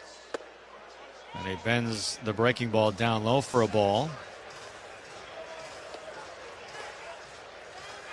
So 1 ball, 1 strike. Beatty left-handed hitter. A lot of lefties in this Mets lineup. Here's the pitch. Swung on, hit hard up the middle, but right there, J.P. Crawford smoothly picks it up, fires to first, a little low, dug out by Naylor. And that's the first out here in the 4th inning. And the Vetter Cup Series coming to T-Mobile Park in just over a week from now, August 25th to the 27th, as the Mariners will look to clinch the Vetter Cup with a win. They swept the Padres earlier this year. The Padres in a fight with the Dodgers, although it didn't go well today. As we take a look at the Chevy Colorado scoreboard, the Padres, they were right there with L.A., but lost today. Here comes the pitch to Vientos. That's a strike. In fact, they've lost 3 in a row now. Dodgers have won 3 in a row, so the Dodgers have taken control, at least for the moment, in the NL West. Here's the pitch. That's down low. San Diego had an oh-so-brief lead at the top, but now trailing 2 games to L.A. How about the Milwaukee Brewers? 78-45 around the year, the best record in baseball. Kirby the wind, he deals. Swung on, little parachute job into left field. That's down, a base hit in front of Randy. So Vientos with a hit with 1 away. The Brewers actually lost a game today. Yeah. It took extra innings, but they did lose 3-2. I was starting to wonder, to be honest, if they would. Would they win, 13 in a row? 14? Yeah, 14, I think. 14 in a row. And they just keep putting the ball in play all day long. They're a real pain to play. Yeah. Seems like every ground ball finds a hole. Here's Mullins. The pitch. That's down low and blocked by Cal. He keeps in front. Of course, they have so many good arms, too. Yeah. The Woodruff back. We saw him up close. I feel like an NL version of Tampa Bay. You just kind of know you're going to see some just really good live arms all series long. Here comes the 1-0. That's a strike. What's amazing is the star power they've lost the past few years, and it has not seemed to faze them at all. I thought they'd have a rough time losing Willie Adames. Hasn't been the case. He was great last year. Here comes the 1-1. In the dirt, Cal keeps in front, so Vientos stays anchored at first base. It was Burns before that as a starter, one of the best starters in baseball. It was Hader before that. Devin Williams as well. I mean, a lot of all-star power.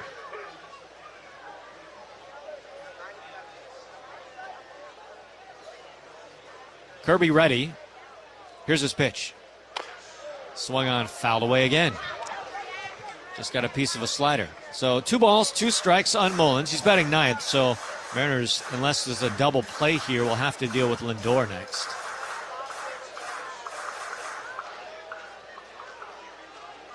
Kind of a steamy night here in Williamsport.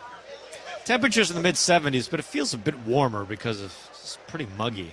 Has been all day. Here's the pitch. Strike 3 called. He tried to lean out of the way of a fastball, but that scraped the edge at 97. That's a 3rd strikeout for George. 2 away here in the 4th. Here comes Lindor. He's got one of the great walk-up songs, I think.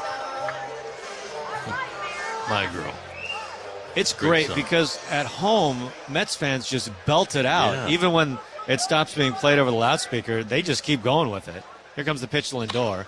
Swung on. That's ripped into right field. Base hit. Canzone comes up on it. Scoops it up. Vientos will hold at second base, but here come the Mets again threatening. Runners at first and second, and here comes Soto. Sort of like Jared Kelnick a few years ago with Take Me Home, Country Roads by John Denver, and music would stop. Fans kept singing it. Became a thing. Soto walked last time. He has hit his 30th home run of the season in this series. Really dangerous, needless to say.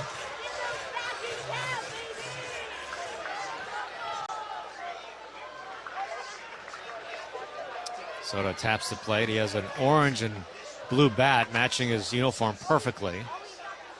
George is set, delivers. And it's low. Soto watched it all the way, and it's that classic kind of low stance. And when there's a ball that's low, he gets super low too and watches it. We didn't see the shimmy to go along with it. Yeah, we didn't see that. Maybe he'll break that out. I don't feel like we've seen it in this series. We haven't. 1 ball, no strikes. It's a good matchup. Kirby against Soto. A couple of former All-Stars. Here's the 1-0. That misses away. And there it was. The kids down front were calling for it. And they got it. The Soto shuffle. Soto, a very popular guy here, too, in Williamsport. 2 balls, no strikes. Kirby set. Here's his pitch. That's on the corner. Perfect spot. A slider. Just touching the edge. Soto is so difficult to pitch to. He has an exquisite eye, doesn't chase, and if you put it over the plate, he can really punish you. He's got the 30 home runs, 16 doubles as well. But the thing is, he's not hitting with runners in scoring position. He's batting 184, batting 252 on the year, but when he's up there at home plate, he's dangerous.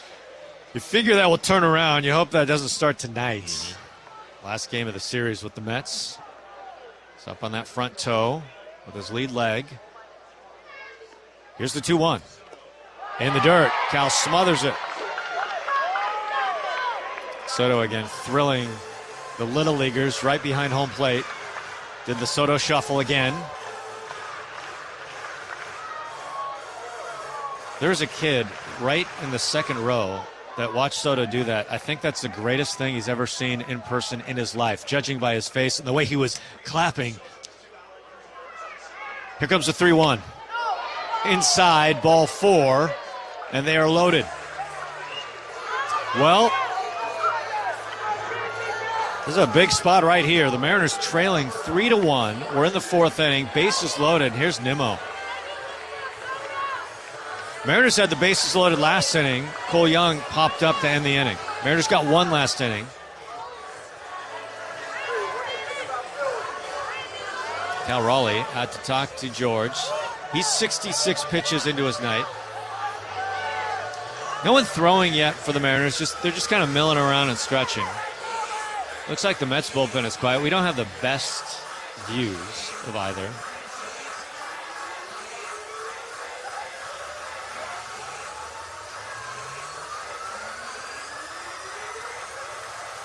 Mariners back at it tomorrow, taking on the Phillies in Philadelphia, a 3-game series. Logan Gilbert gets the ball in game 1. 3:45 first pitch.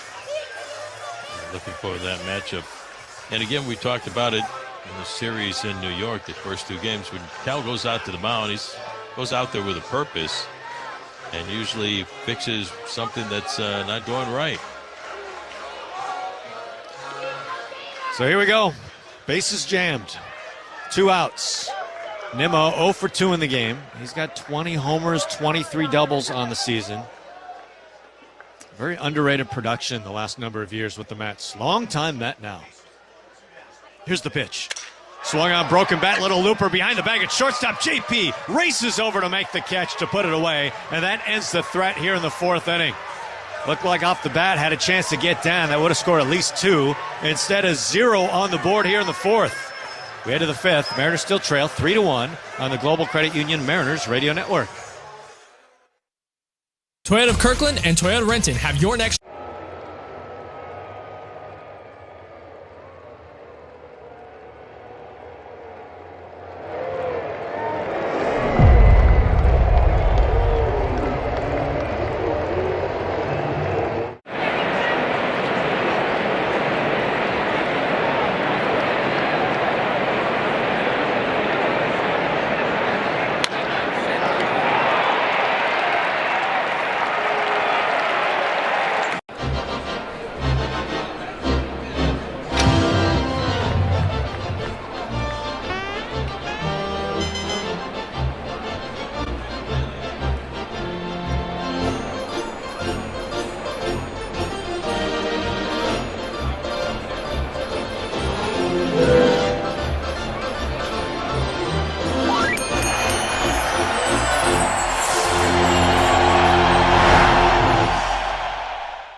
To see all this excitement around what I love to do growing up, it's crazy. What's your favorite thing about this whole event so far?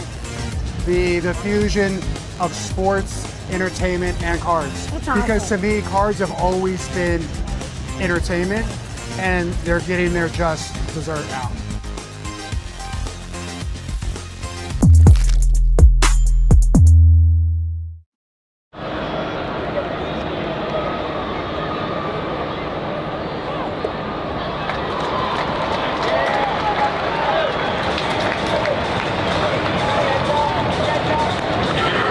Baseball on Seattle Sports.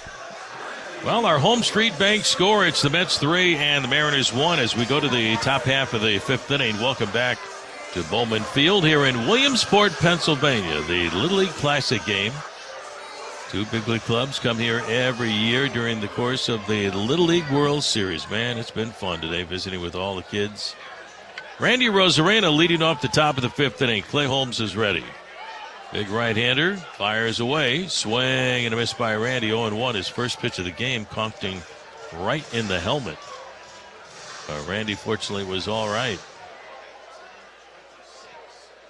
Randy 0 for 1 on the night. Next pitch, a breaking ball, low and outside for ball 1, 1 ball, and 1 strike. Mariners getting their 1 run in the top of the 4th inning on an RBI single by Jorge Polanco. And then the Mariners had the bases loaded, but could not add on after that. Still time. Next offer on the way, and it's outside for ball 2, 2 balls and a strike. We're at Bowman Field. This ballpark, as we mentioned, has been around a long time. First game here was in April of 1926. And it was an exhibition game between the Williamsport Grays and the Bucknell University team. The Grays won 5-3. Here's a swing, little tap route in front of the plate, but a foul ball. It hit off of Randy's foot. The count is even on Randy at 2 balls and 2 strikes. They had Negro League teams play here in the 1920s. The Williamsport Grays against the Harrisburg Colored Giants. In that game, Harrisburg's Oscar Charleston hit the first home run at the new ballpark. And Charleston was one of the all-time greats of the Negro Leagues, and later enshrined in the Baseball Hall of Fame. Next offer misses, ball 3, 3-2 the count on Randy Rosarena. And I guess that's when the dimensions were 450 feet to straightaway center field. Oscar can hit him. Here's the pitch. Fastball, strike 3 called. Randy caught looking. So another strikeout for Clay Holmes. And the Mariners have one out here in the top of the 5th inning. Mets lead 3-1. Well, the Mariners Suite is the perfect place to host your group this summer, from birthday parties and anniversaries to company outings and celebrations. Enjoy first-class catering, VIP entry and parking, and more. Reserve your suite today at mariners.com/suites. Here's the pitch to Cal Raleigh, swinging a foul behind home plate. 0-1. Cal looking for his first base hit of the ball game. He has struck out, also popped up to Nimmo in left field, and man, he was one of the most popular players at the Little League World Series today. And Williamsport, here's the pitch on the way. Outside for ball 1, 1 ball and 1 strike, and why not? He has taken this season by storm. He's having the greatest season ever by a catcher in Major League Baseball. Now the 1-1 to Cal, swinging a fly ball into straightaway center field. Not that deep. Got it off the end of the bat. Cedric Mullins a little to his left, and he makes the catch. And the Mariners have 2 outs here in the top of the 5th inning. 46 home runs, 100 RBIs here on August the 17th will kind of get you noticed.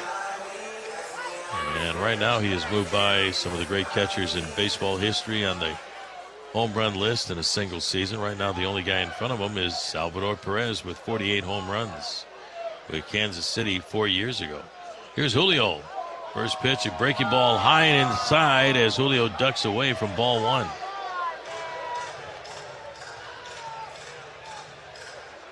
And the field in great shape. It really poured here right before the game. It came down. Here's the pitch. Swung on, line drive right to Lindor. Snow cone catch in the webbing of his glove, and that's going to retire the side. Hard hit smash off the bat of Julio, but that will end the inning. We go to the bottom of the 5th. Halfway point. Home Street Bank score. The Mets 3 and the Mariners 1.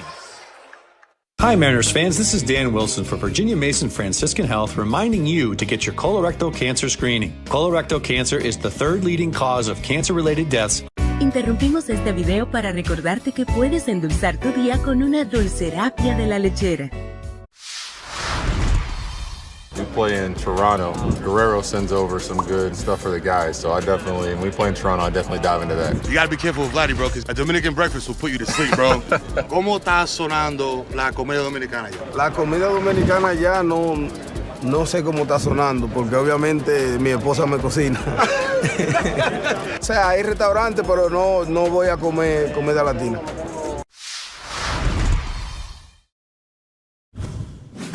Anytime we can put on these uniforms, the same ones that those guys played before us in the Negro Leagues, it's an honor to put it on and to share this field with them. It's a piece of history, so I mean, to be able to wear it present day is honestly an unreal feeling. Once the lights are on and the anthem takes place and you're standing there on the line, it'll sink in as to what this moment really means, because I do think it's a meaningful day.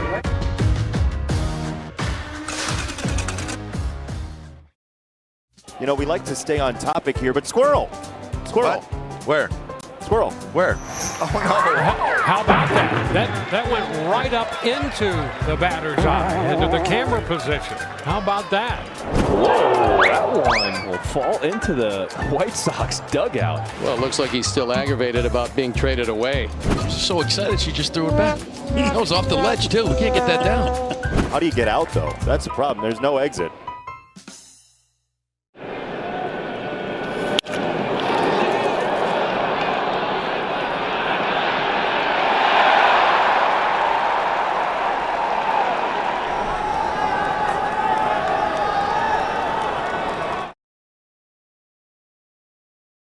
Kirby Work, he has thrown 67 pitches through 4 innings. He had a fairly easy 1-2-3 first, but the Mets got 3 runs, all 3 of their runs in the bottom half of the 2nd.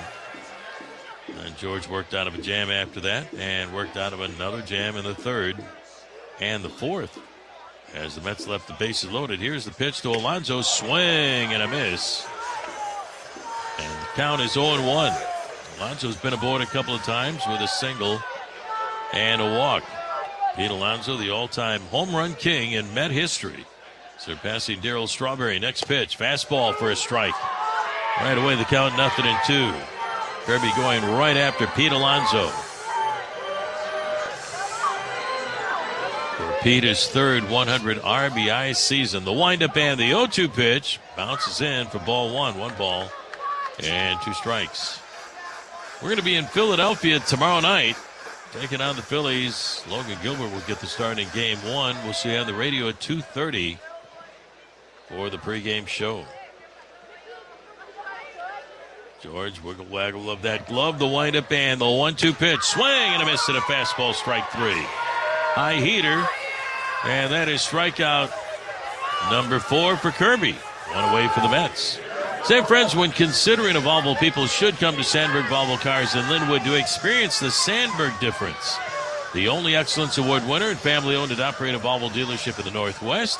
Come in as a friend, leave as a member of the family with a great car. See great reviews at SandbergVolvoCars.com. Here's Jeff McNeil, the DH. First pitch on the way to McNeil. Strike called 0-1.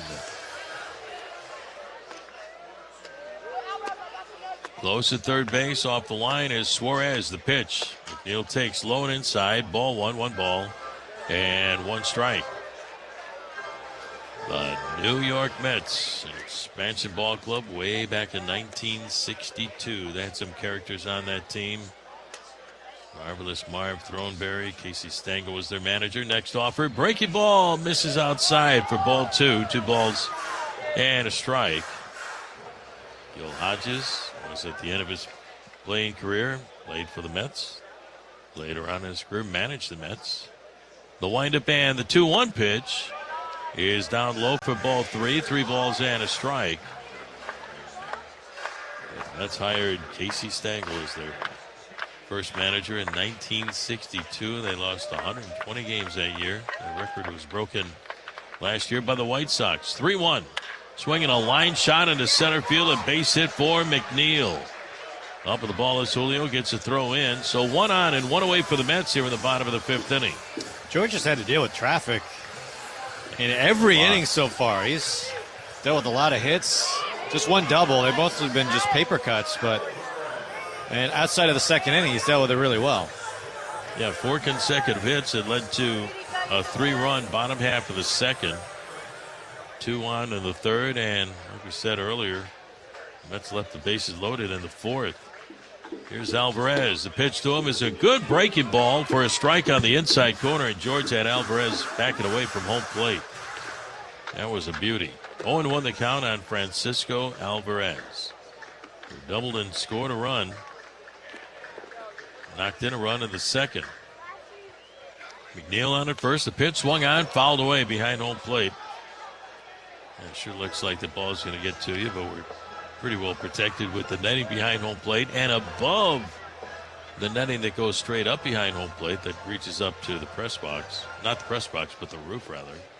But as Gary mentioned, we're good sightlines here. We are mighty close to home plate here at this old ballpark. Kirby with a new baseball. Would like a strikeout right here, a double play ball, get out of the inning. Save some pitches. The look in by George. 1 on, 1 away. And the 0-2 pitch is on the way to Alvarez. It's outside. Cal tried to frame it, tried to steal a strike. But it's ball 1, 1 ball, and 2 strikes. The Mets have 2 players in the Hall of Fame wearing a Met cap. 2. Here's the stretch of the 1-2 pitch. Swung on, line drive into center field. That's going to drop in for a base hit. Down to second goes McNeil. On a single by Alvarez, his 2nd base hit tonight. And once again, the Mets with a lot of traffic against George Kirby. 1 away, that'll bring up Brett Beatty. The only 2 Met players in the Hall of Fame wearing a Met cap are Tom Seaver and Mike Piazza. A lot of players have played for the Mets that are in the Hall of Fame, but only 2 wearing a Met cap. Mariners have Ken Griffey Jr. They have Edgar Martinez, and now they have Ichiro, who went in the Hall of Fame a couple of weeks ago on July the 27th. Congratulations to Ichiro, one of the greatest players of all time. Here's Brett Beatty, 1 for 2 with an RBI single. Kirby really needs a double play ball right now. Pitch on the way is low and outside for ball 1. So pitch count is getting up there for George. Runners get their leads. Here's the pitch. Good breaking ball on the outside corner. 1 ball and 1 strike.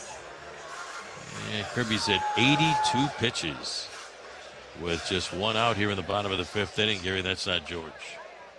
Yeah, Mets have really made him work. A couple of walks along the way. 3 walks actually in the game. A lot of singles. Now the 1-1. Check swing low and inside in the dirt. Good stop by Cal. Keeps the ball on in front of him. And he keeps McNeil at second and Alvarez at first base. It keeps the double play in order. You haven't seen the same sort of command in this one? Yeah.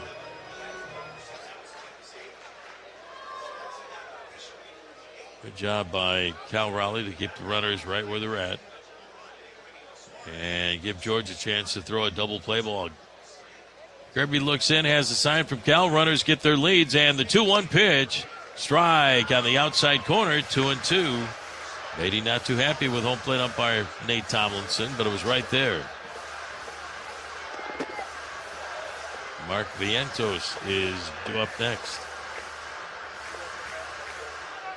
Mets 3, the Mariners 1, bottom of the 5th inning. And they're threatening one more time. Kirby looks in, has a sign from Cal. And the 2-2 on the way to Beatty is low and outside with a breaking ball, and another good stop by Cal Raleigh. Ball 3, full count 3-2. You get the frustration on Kirby's face. That was not what he wanted to do with that pitch. Not being able to land that breaking ball. So Beatty back up there with the count in his favor. 3 balls, 2 strikes. Runners get their leads, and the pale pitch swung on, fly ball into left field. Randy Rosarena coming in. He is there and will make the catch. So 2 outs for the Mets here in the bottom of the 5th inning. Runners are still on at first and second. Great job by George to come back on that 3-2 pitch to get the second out of the inning. That'll bring up third baseman Mark Vientos. Sacrifice fly, run batted in back in the second. Had a single his last time up in the 4th. But George Kirby has been mighty busy with base runners behind him all night long. 3-1 Mets. Here's the pitch. Check swing. Good breaking ball for a strike. 0-1.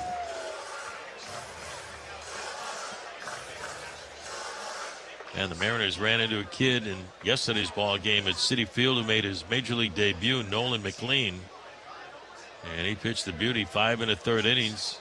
Gave up only 2 hits, no runs. He walked 4, struck out 8. And when Carlos Mendoza went out to go get him with 1 out in the 6th inning, he was booed by the fans at Citi Field. 2 on, 2 outs, bottom of the 5th. Here's the 0-1 pitch to Vientos, and it's down low with another breaking ball and another good stop by Cal. 1-1 the count.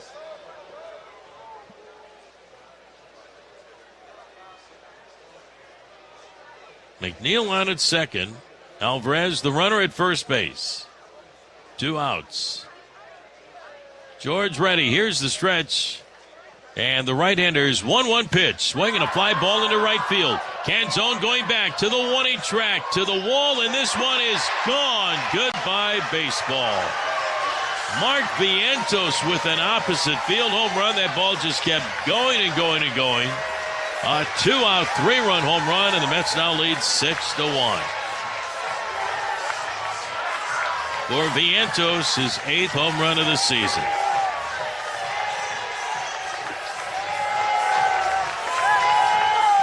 And the Mariners now really have their work cut out for them. George was just 1 out away from getting out of trouble again. Not this time, though.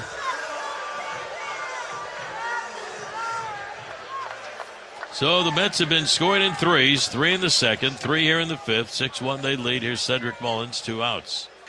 And the pitch, fastball is high and outside for ball 1. Mullins 0 for 2. Kirby has struck him out twice. Next offer on the way, swinging a line drive down the right field line. This one is going to be a fair ball in toward the corner. Heading for second is Mullins. Up with the ball is Canzone. The throw in cut off by Young, and Mullins will check in at second base. And George Kirby hit mighty hard here in the bottom of the 5th inning. Runner at second with 2 down, and the batter will be leadoff hitter Francisco Lindor, who's been hitting the ball hard the entire series. And now time is called. Here comes Pete Woodworth out of the dugout to have a chat with George. And in the background, playing in the background, My Girl by the Temptations. Lindor 2 for 3 tonight. Couple of singles. Final game of the 3-game set here at Bowman Field in Williamsport, Pennsylvania, the home of the Little League World Series. Lamonti Field is only about a 10-minute bus ride away where the kids play and have for many, many years. I forgot to ask somebody, how did Williamsport become the mecca for the Little League World Series? But it has been for many years. Driving around Williamsport, I mean, it's a quaint little village. I mean, the homes look like some of them are 100 years old or older. Kind of looks like Cooperstown a little bit in some ways with the styles of the homes that have been around for a long time. Here's Lindor with Mullins on at second base. 6-1 Mets, 2 outs. Bottom of the 5th, the pitch to Lindor. Check swing, and it's low and inside. It bounces in. Did he go? He did not. It is ball 1. It's one of the many things I love about going to Cooperstown is the history there. City's been around forever. And so have those homes, and they're still in great shape. Walking down Main Street, you feel like you're walking down Main Street of 1840. Here's the pitch on the way, and a swing and a miss by Lindor. He winds up on a back knee on the follow-through. And the count is even on Lindor at 1 ball and 1 strike.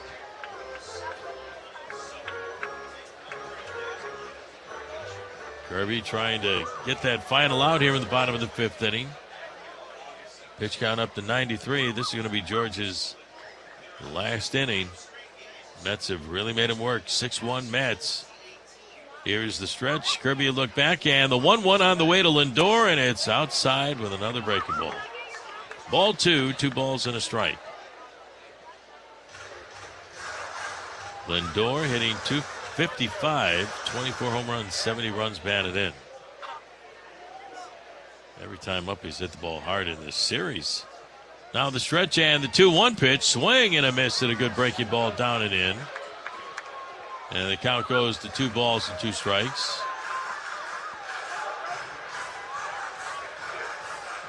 Lindor steps back in, left foot first, now the right with those orange spikes. Kirby ready with a sign from Cal. Mullins a lead at second, and now time is called by Lindor as he backs away from home plate. This young man has put together an amazing career. Good for a long time in Cleveland. And now is a New York Met. Here we go, the stretch. And the 2-2 pitch from Kirby on the way to Lindor. Breaking ball again, low and inside. Ball 3. Full count, 3 balls and 2 strikes. Mariners have 2 pitchers ready in the pen.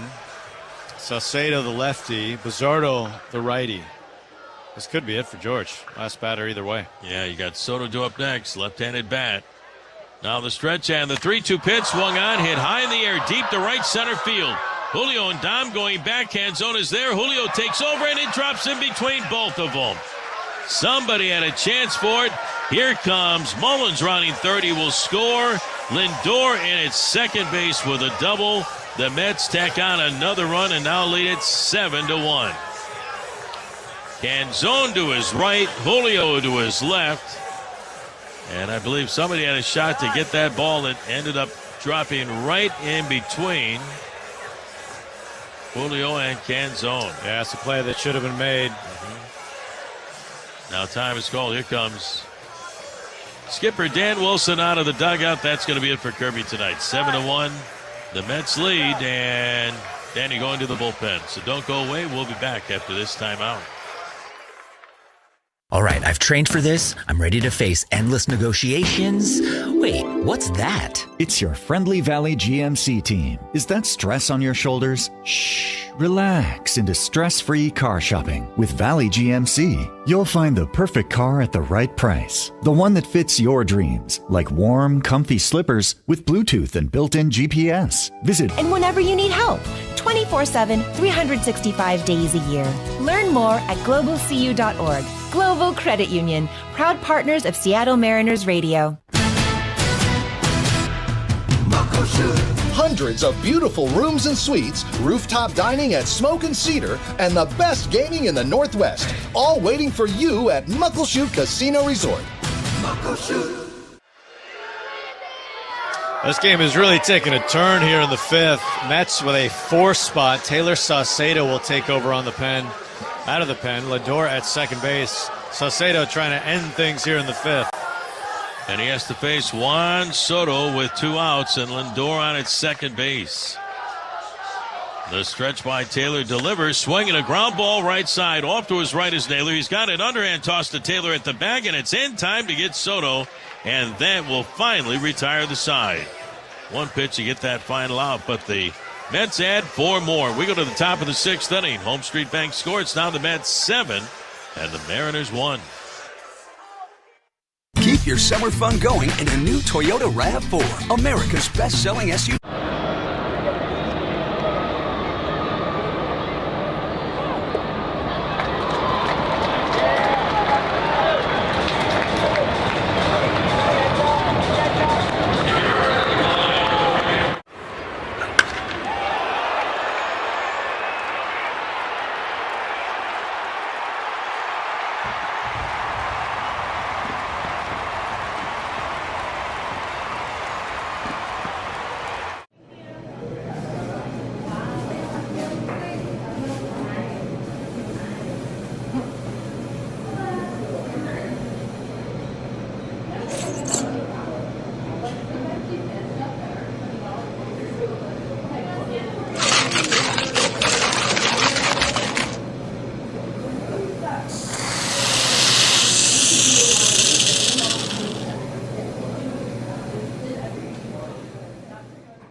It is a 1933 Gaudi Babe Ruth card. It is 8.5 PSA. It's rated higher than the one in the Smithsonian. This card at one point came with a pack or a stick of chewing gum. This card actually is almost a century old. It was bought for a penny. So the fact that just the heritage of a card like this is now coming up almost 90 years later into an auction, it's a pretty special moment.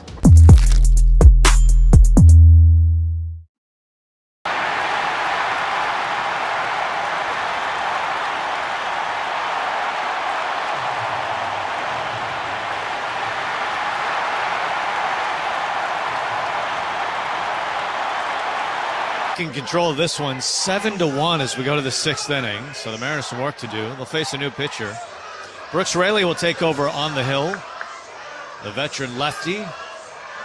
Mariners got him earlier in this series.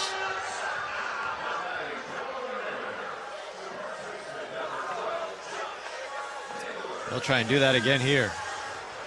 Mariners down by 6. Josh Naylor going to lead things off for the M's. He's 0 for 2 so far. Holmes, the starter, 5 innings, 5 hits, 1 run, 1 walk, and 4 strikeouts. Here's the pitch to Naylor. And it's outside for a ball, 1-0. Hey, think about the start tonight for George. Kirby's final line, 4 2/3, 12 hits, 7 earned. The pitch. That's low. 12 hits, tied for the most he's ever given up in a start. And 7 earned runs, just 1 below the most he's ever given up in a start. Here's the pitch. That's outside. And probably the biggest shock of it all, it really looked like Kirby had everything dialed in. He's been really pitching well as of late. Here's the pitch. That's swung on. Ground ball up the middle. And scooping it up is Lindor behind the bag. Whips it to first. In time to get the out. And there's 1 away. But really just didn't have it all night. Didn't have that same command that we're used to. Mariners gave up a lot of hits tonight. Kirby gave up a lot of hits. So the M's now will need a big comeback to get this one. Trailing 7-1. Here's Suarez. The pitch to him. That sails over for a strike. Suarez homered last night. I was off Edwin Diaz. Raley steps into the pitch. Here it is. Swung on, fouled straight back. And if this game does tighten up, that is something to keep in mind. Diaz, the Mets really wanted the game last night. You could say needed the game last night. Diaz went 2 innings, threw over 30 pitches. Here comes the 0-2. Down low. So if it does tighten up, he's probably not available, would be the guess. We don't know, but I think it's a safe bet that he probably wouldn't be after 2 innings and 30-plus pitches. Yeah, that's a long outing for your closer. Here comes the 1-2. That's too high. Missed on a slider. 2 balls, 2 strikes. I mean, the Mets have given up quite a few leads here recently, so it's not out of the realm here, but Mariners need to get the offense going. Here's the pitch. Swung on, little roller left side, and that's out of play, picked up by Vientos. Vientos has the big blow, a 3-run home run in the 5th. On a night, opposite field home run, on a night where it didn't seem like the ball is really flying that well, but he punched it out the opposite way, and that was impressive.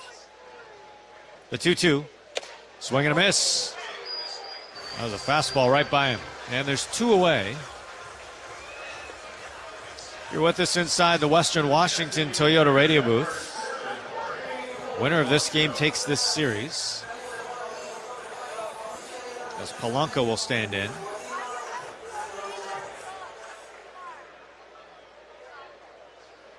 Raley steps into the pitch. Here it is. And he finds a spot. That's a strike right on the corner. Polanco turned around. He's batting for the right side against the lefty. The pitch. Swung on and missed. A good movement on a sinker. Polanco calls time. He steps out after that swing and miss. 2 outs, nobody aboard. Mariners down by 6. We're in the 6th inning. Mariners and Mets in the Little League Classic. Here's the offer. Swung on, a slow roller, third base side, trickling foul, picked up by Vientos, just out of play. So we'll do it again. Count stays 0-2. Imagine the boom it must be financially for this community. Yes. To have all these teams from around the country and around the world to show up this little town here in Pennsylvania. Players and families and, a lot of people. I imagine it's quite difficult to get a hotel room here. Oh, yeah.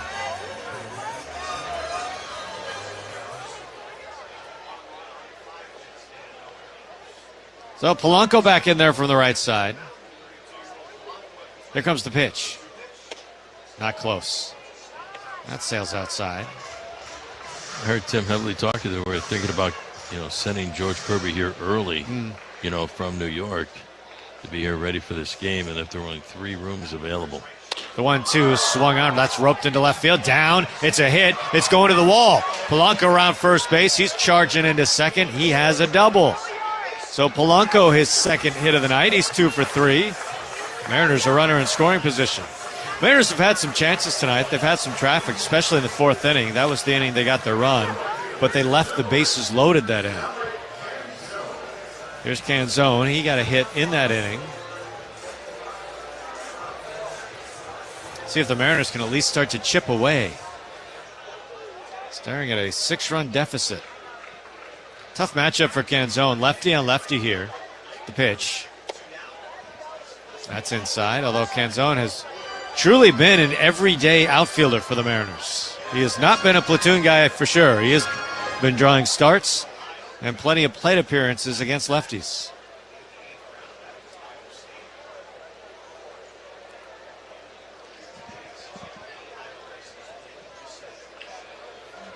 (7-1) Mets, 6th inning. Here's the pitch. That's outside. Speaking of sending pitchers ahead, I was kind of wondering if they would send Logan Gilbert ahead, but I just saw him in the dugout. So the answer to that is no. He's going to travel with the rest of us. Get in early in the morning in Philadelphia. Here's the pitch. And that misses away. I know he was here earlier. He was enjoying the festivities. He Yeah. signed a ton of autographs. Kids stretching up their necks to look up at Logan Gilbert. You know, he never pitched in Little League. Here's the 3-0. That's a strike. Isn't that amazing? It is amazing. I to this day, I know he's a little kid and he's grown since, but picturing him as a catcher is the funniest thing in the world. Yeah, he told me at spring training he caught, played third, played first base, didn't pitch. He had his growth spurt in high school. The 3-1 is outside, ball 4. So the Mariners making noise. Runners at first and second with 2 away. Here comes JP. JP a single and a walk tonight. And make sure you're at T-Mobile Park for one of the biggest events of the season coming up this Friday. The Mariners Drone Show presented by Muckleshoot Casino. Mariners taking on the A's. The post-game show features 500 drones. Get your tickets at mariners.com. Mets will start to get their bullpen loose. Reed Garrett starts to throw.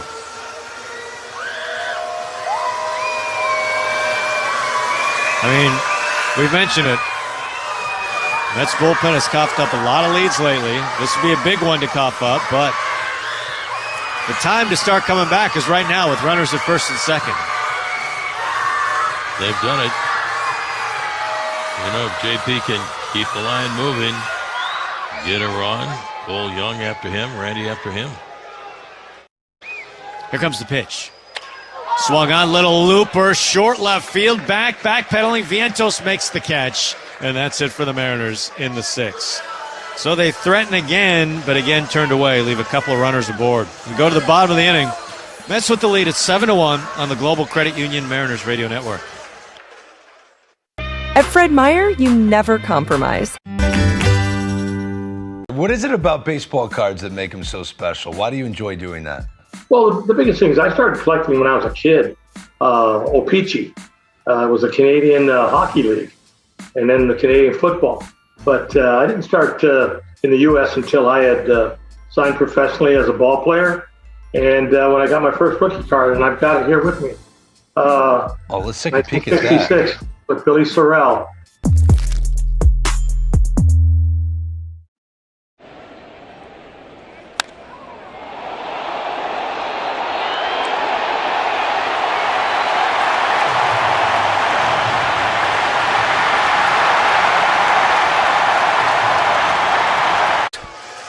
Go to the bottom of the 6th. Mariners down to the Mets. 7-1 the score.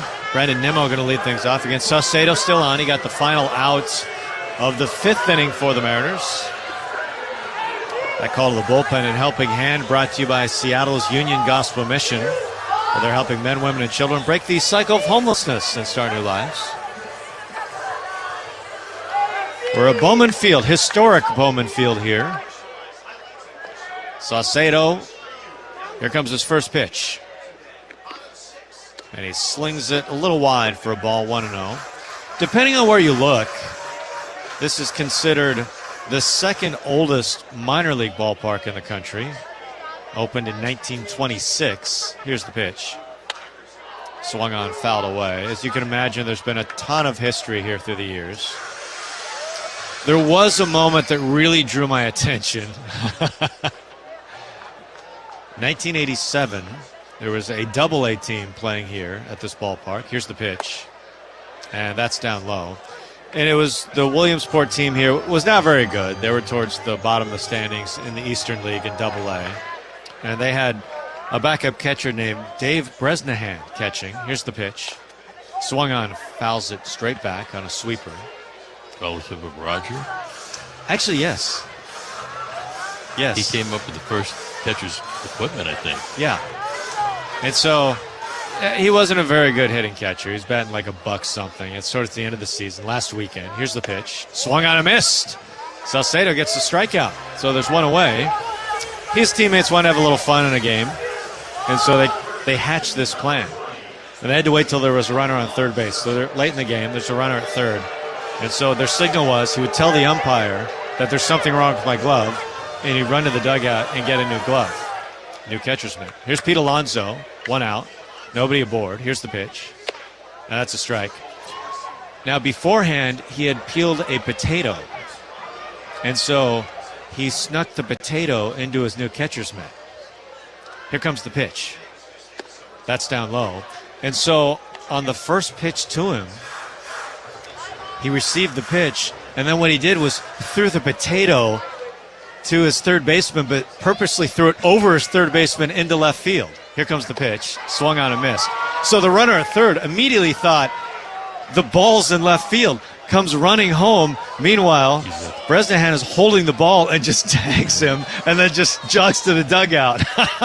They put a lot of thought into that one. Here comes the pitch that swung on, fouled back. Now, meanwhile, he's starting to run to the dugout, and the umpire is like, wait a second. And the umpire, I guess, got really mad because his supervisor happened to be in the stands.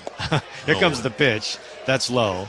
And so he was mad because he didn't want to, this thing is not in the rule book. He's got to make it up on the fly on what to do here. And his teammates had talked about it. They thought, okay, if I do this, what's the worst that's going to happen? They're like, they'll just send the runner back to third. Or throw you out of the game. Here's the pitch that swung on and missed. Alonso goes down. Wow. That's exactly what happened. First of all, they let the run count. And then they tossed Bresnahan out of the ball game. He was ejected. It was a live potato. It was a live potato. So the run scored. He gets tossed out of the game. As it turned out, he also got fined by the parent organization, which I think was Cleveland.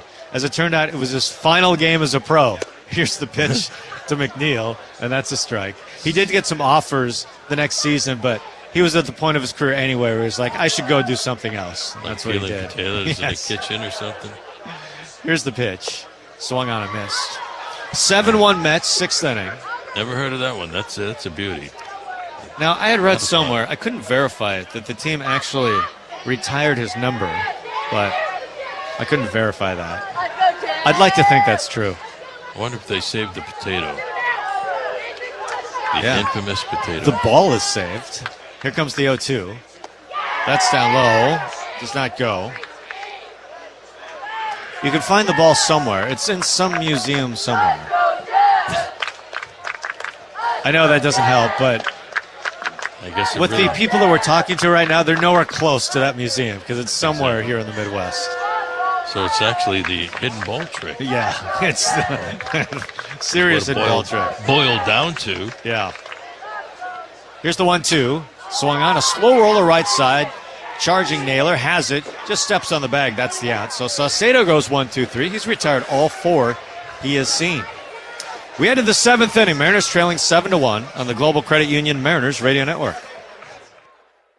Sherry is one of many who found a new life through Seattle's Union Gospel Mission. I was in an abusive marriage, and I needed to find a way out. I leaned on God, and He delivered me to the mission. The mission gave me a safe place to live and the therapy I needed. I'm working as a recovery specialist today. God is at the center of my life. And grace will lead me.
Well, this is a World Series card. Everybody said, what's it going to be to pitch against Sandy Koufax, who's a dominant pitcher? I said, I hope I don't embarrass myself. And I didn't. Pitched my first shutout ever. We won 6-0, and my parents were there. My mom was afraid of heights, so she was in the upper deck. She had to come down and trade seats with somebody so that she could actually watch her 20-year-old son pitch a shutout in the World Series.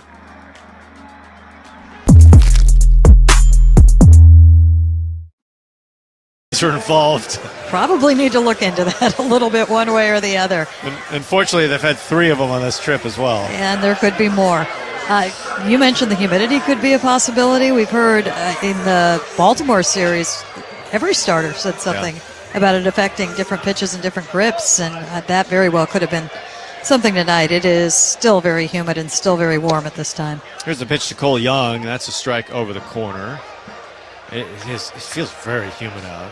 I'm glad Cole Young's batting now that you've joined us here, because you had some wonderful conversations about Little League. Here's the pitch to Cole, swung on and bounced one off his foot. That's a foul ball, 0-2. And I think my favorite of all your stories, I think Cole Young's was my favorite. He was awesome. He really wanted to give a good story, and it was a day game, so it was kind of, or that 4 o'clock game that was kind of odd, kind of an odd time. And he's like, let me think. And, I want to give you a good story. I really want. And he couldn't come up with anything. And I'm just dying because he is the least separated from his Little League days by a lot in that clubhouse. And he finally came up with a couple of things. And the first he came up with was, there was a game where I hit 2 grand slams, but he didn't think that story was good enough. He said, no, I can do better than that. Here comes the pitch, and that's down low. So 2 balls, 2 strikes on Cole, working the count here. And he was allowed to pitch one game. It was, I think, a game that was already out of control, and he gave up 8 runs. So he said he was never allowed to pitch again after that. I gotta be honest, 2 grand slams in an inning seems like a pretty good story to me. The 2-2, that's inside. 3 balls, 2 strikes. But I was impressed that he wanted to keep going and give you another good one. Yeah, that's we're learning Cole Young right now, and he is somebody that, I don't know if comfortable is the right word if I were to say that. I mean, there are some players that say, young players aren't comfortable for years. Here's the pitch, swung on, smashed right to first base. Alonso scoops it up, goes to the bag. Tires Cole Young, the first out here in the 7th. I'll say he's probably pretty comfortable in the clubhouse right now, and clearly in talking and sharing the way that he did right there. So he has been just so interesting to watch how quickly he has turned into what he's supposed to be. I mean, that can usually take a couple of years, a couple of up-downs and whatnot, and he's barely had a bump, and what we're seeing right now is what we thought we would see when he was drafted, but it usually takes a while to get there, both in the minors and in the majors, to turn into that player.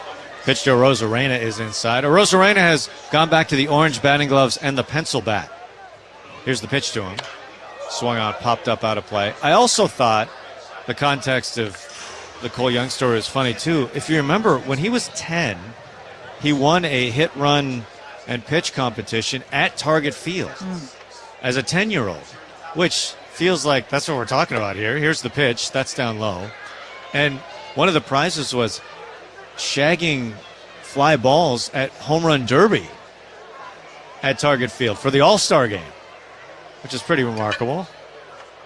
Although, here comes the 2-1. Swung on, smashed back to the screen, foul ball. He said it was terrifying, especially he remembers Giancarlo Stanton there in Home Run Derby. Stanton just in the batter's box, enormous, and just hitting rockets to left field. And Young's like, I don't want to get in front of that. Here comes the 2-2. Swung on, that's roped into right field. A base hit for Randy. So he's aboard with a knock. I think you do see that in home run derbies every now and then. They get smart and they get out of the way of them. Yes. And then I think the classic was this year. The home run that was robbed in the home run derby. Great. And the kid was just smiling. He knew, but it was good-natured. He knew it was fine. He wasn't going to get into any trouble for that. It counted.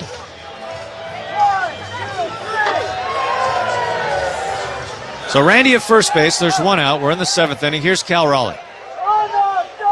46 home runs for Cal. He's 0 for 3. The pitch. Swung on and missed. We've got Mexico starting that's the Mexican team that I spent time with today from Chihuahua. They're starting the wave. 1, 2, 3. Garrett set. Here's the pitch. Swung on, hit high, left field towards the corner. Nimmo over, he's looking up, and it is gone! Home run, Cal Raleigh. He does it again. Number 47 for Cal. He is just one home run away from tying the all-time home run record for catchers in a single season. It's history with every swing for Cal Raleigh. 47 long balls on the year. And the only guy in front of him, Salvador Perez, he did it left-handed, going the other way down the left field line here at Bowman Field in this Little League Classic. Holy smokes, what a year for Cal. Here's Julio, the pitch. Swung on, fouled back, and just like that, it's 7-3 now. What an amazing home run. Off the bat, you didn't necessarily think it was going to go, but just tucked it right into the corner. Cal. Unreal. No balls and a strike on Julio. Here's the pitch. Swung on a miss. That ball fading away, a splitter. No balls, 2 strikes, 7-3 Mets. It looked like the ball hit on top of the wall, then left the ballpark, and then bounced back in. A home run for Cal. Our good friend Jordan Schusterman is here from Cestabus Barbecue. Julio ready. Here comes the pitch to him. That bounces in. I asked him one of my favorite questions at this point, something we've been talking about all season. So what is the final Cal number going to be this year? And he just started cackling immediately because he thinks the whole thing is so silly because he feels like he is going to pass Mantle and be the all-time switch hitter, home run leader in all time in history, which is amazing. Here's the pitch. That bounces up and in. I mean, just think about that for a second. Mantle at 54. That's the most ever for a switch hitter. Mickey Mantle. I know. He's not moving by just catchers. He's moving by some of the greatest players in the game of baseball. Mantle at 52 and 54. 2 balls, 2 strikes on Julio. Here's the pitch. That's away. A sweeper off the plate. 3 balls, 2 strikes. Given what Met fans have seen recently, what do the Mariners have to do here to start putting some fear into this Mets faithful? Here's the pitch to Julio. Swung on, that's fouled away. Maybe a couple more base runners here. Bloop and a blast. Maybe, take your walks. Maybe Diaz is down tonight. We're not sure. Yeah, after 2 innings of 30 pitches last night. Here's the 3-2 to Julio. Swung on and missed. That was a cutter that he swings through. That's the first out of the inning. Or second out of the inning, rather. 2 away. Here's Josh Naylor.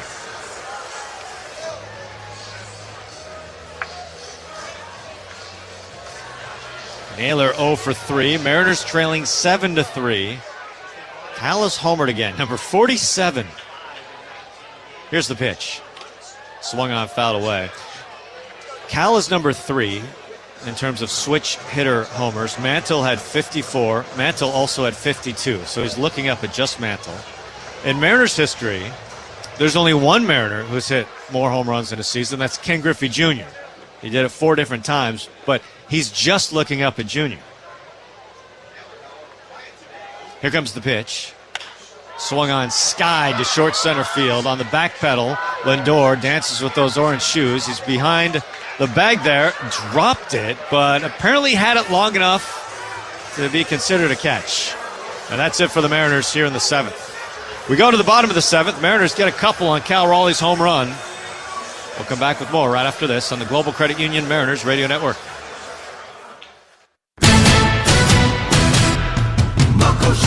Baseball fans, it's time to step up to the plate and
high, 7 earned runs allowed, just 1 off his career high.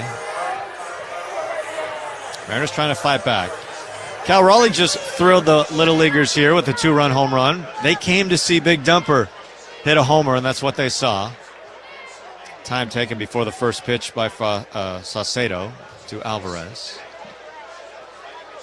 Realize how strong you have to be to hit a ball that far, that hard the other way. Here's the pitch. That is a ball. 1-0. Cal's had a number of those. Here's the pitch.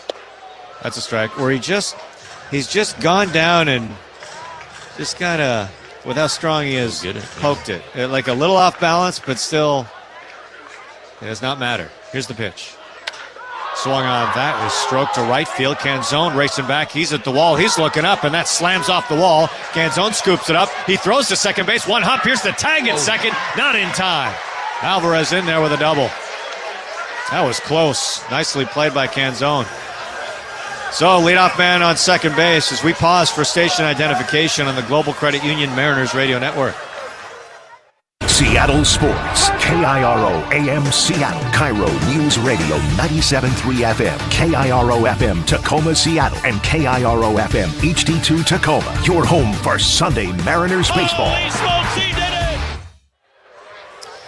Well, Alvarez at second base, he's hurt. He's holding his hand very still as he went into second base and looks like just jammed his right hand hard into second. That didn't look great. Yeah, his fingers went right into the bag.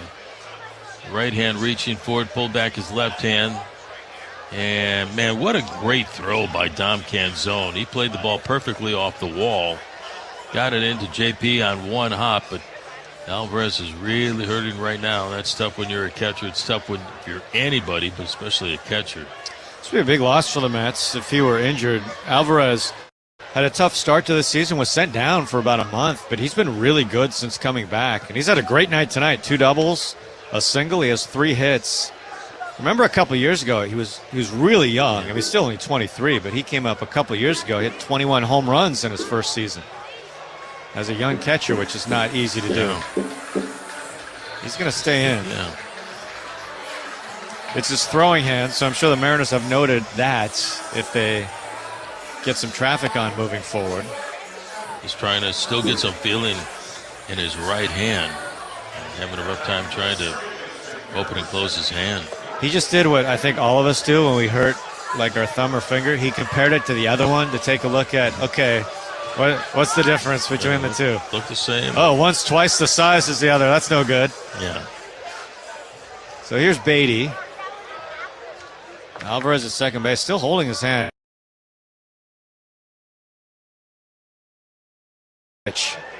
He shows bunt, takes the bat back, and that's a strike over the edge. Saucedo doing some heavy lifting here. A short start from George Kirby. Looks like no one warming in the Mariners pen. They'd like Saucedo to just keep going. Here comes the pitch. Swung on and missed. No balls, 2 strikes. Gary Hill, Shannon Drayer, Rick Riz here in Williamsport. The Little League Classic. Mariners trailing 7-3. Mets with the advantage. Saucedo deals. Strike 3 called a sweeper in slow motion. Just trickles right over the heart of the plate. Down goes Beatty looking. That's a 3rd strikeout for Saucedo. Sauce has pitched well. Shannon, what was your favorite aspect of today when you just looked at all the goings on, everything that happened? You know, it was a little overwhelming. It was like, I think I called it a 22-ring circus. That's a great way to put it. Here comes the pitch to Vientos. Swung on, ground ball to short. On the back end, JP has it. Long sling across in time as Naylor digs it out, and that's the 2nd out. Alvarez moves into 3rd. That's a great way to put it. I think I just really love the way that the guys connected with the kids, and you saw the fun that the players were having as well.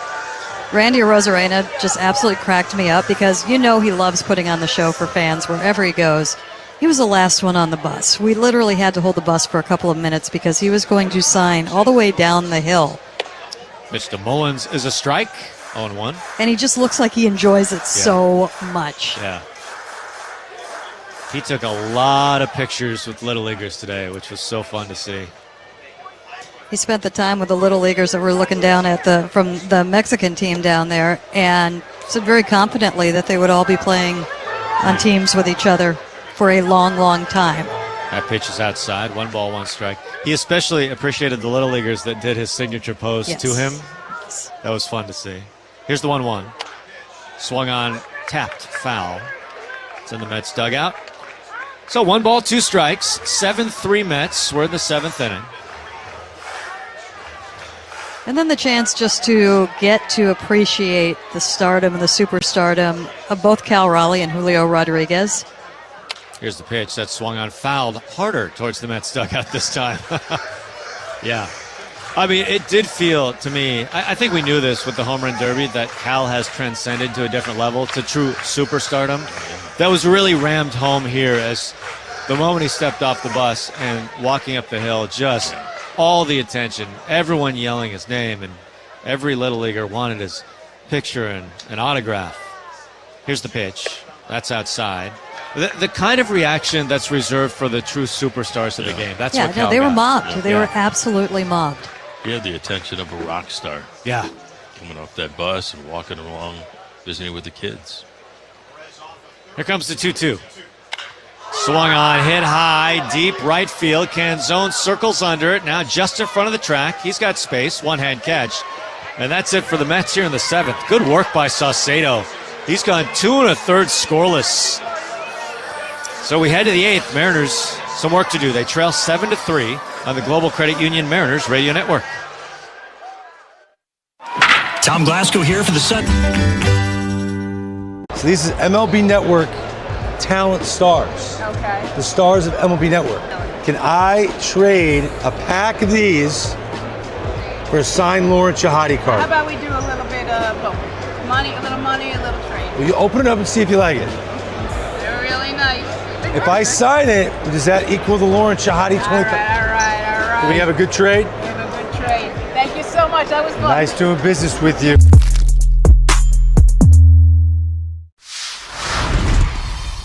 A snack that Freddie cannot resist. I would have to say chips and guacamole. Organic mango, yep. Is that because of the strong Dominican contingent in the major leagues, bro? Has anybody ever struck out and gone crazy and smashed the cooler full of mangoes? Nah, our team's not really into smashing each other's stuff, I guess. Are you a seasoning guy? You like to drown your stuff in dips and sauces?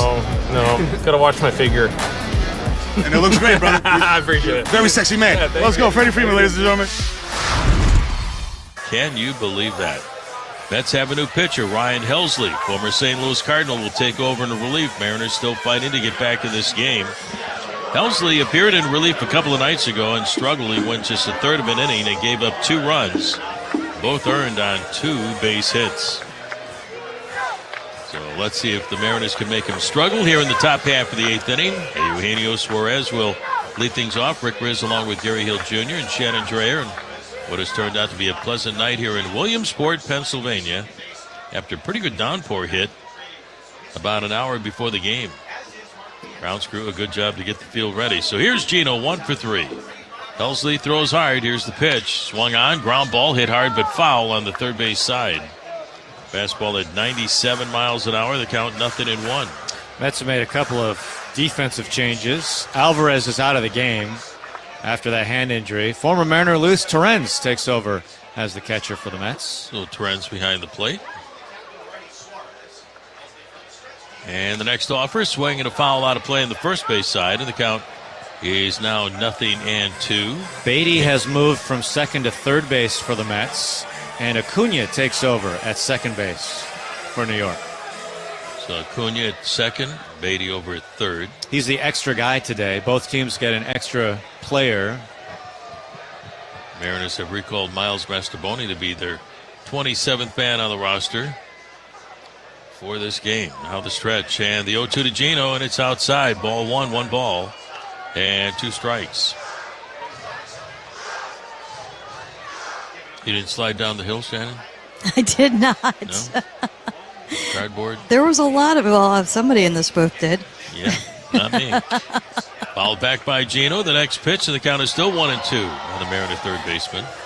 It worked too. It's a little tricky. It's kind of hard to stay on the cardboard. I saw a couple of I saw Champ go down once, and he just slid right off the cardboard. He was such a mess after.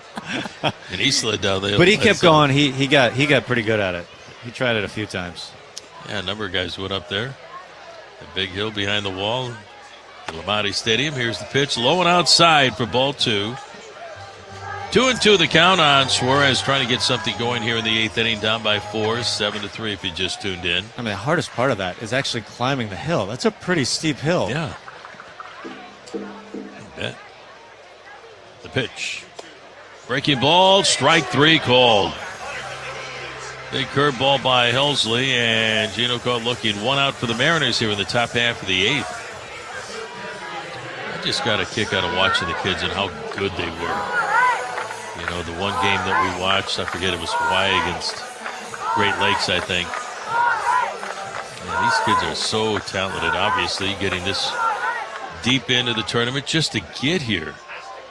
They have to be so talented. Here's Jorge Polanco, the pitch. Check swing. Did he go? He did not. The appeal down to the third base umpire. It's ball 1. The guys talked about it quite a bit, but part of the beauty of Little League is that you start in it. You know, those kids, a lot of them already are on travel ball squads and things like that, and they say that. Next offer, swing and a miss, and the count is even on Polanco at 1 ball and 1 strike. Little League was more like playing with their friends, playing more in the backyard. Yeah. Sometimes they play different positions that they don't play on their travel squad, but you can, get a Little League All-Star team. You can get teams that move on, and you look at this group right here, and it's just different than some of what baseball has turned into for kids. They are some kind of talented. 1-1 the count on Polanco. Here's the stretch and the pitch from Helsley. Swing and a miss. The count 1-2, and it's all about the team. And there's a sign that says team is everything when you come into Lamade Stadium. And the sportsmanship that I saw in that game. There was the pitcher. Here's the pitch on the way. Swing and a miss by Polanco for strike 3. And 2 outs. Back-to-back strikeouts for Ryan Helsley. The starting pitcher, his first pitch he threw in the game, he hit a kid in the helmet. The leadoff batter for the other team. And the kid was all right. Thankfully, he was okay. And coach checked up on him. Went down the first base line, went to the bag. And I'm watching the pitcher. All of a sudden, he called timeout. He walked over to first base to tell the to make sure that he was okay. And that's what it's all about when you're a kid. The sportsmanship, the teamwork. Here's Dom Canzone, and the pitch to Dom misses for ball 1. I thought it was a great act on the part of that pitcher who had his first pitch just slip out of his hand and hit the kid right in the head, but he was all right, thankfully. But he went to check up on him. Here's the pitch. Low and inside to Canzone for ball 2. 2 balls and no strikes. What's really amazing with the sport itself is that when you have little ones who are playing 5, 6, 7, it can be a little bit of a circus, and how quickly it gets to the level that they are in Little League. They are playing very good baseball by that age. Next offer, low and inside. Ball 3. 3-0 the count on Canzone. Those are dedicated coaches. You know, they got jobs, to try to earn a living, but then they take the time to volunteer, put the bags in the bat back of the baseballs. I know, the coaches that I had did that and really dedicated themselves to helping us learn and love the game of baseball. Next offer is in there for a strike, and the count is 3-1 on Dom. So I give all the volunteer coaches and the moms who get the kids ready to go play and to watch them play. Here's the pitch on the way. Inside for ball 4. Canzone with a walk, and the Mariners have a base runner here in the top half of the 8th inning. 1 out and 2 away. Good day for Dom. He's reached a couple of times. He's reached 3 times. He's walked twice and picked up a single. That walk rate is really improved. He's just been different in a lot of different areas this time around. Yeah, he came in hitting .284. One of the best averages on the ball club. Here's J.P. Crawford. J.P.'s been aboard a couple of times. Swing and a pop-up out of play on the third base side, and the count is 0-1. You know, we were talking about Cole Young being the player that we thought he would be. You know, he's been that at every level, and now he's being it at the big league level. If you go back and you look at Dom's numbers in the minor leagues, this is who he was more of, and that can just show you how long it can take to get to that once you make the transition or get the opportunity at the big league level.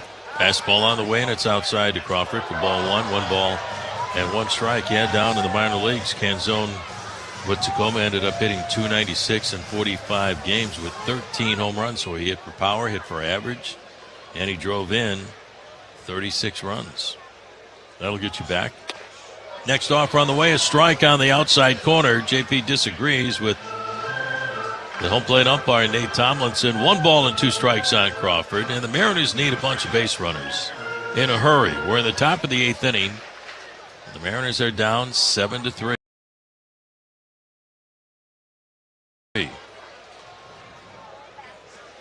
Helsley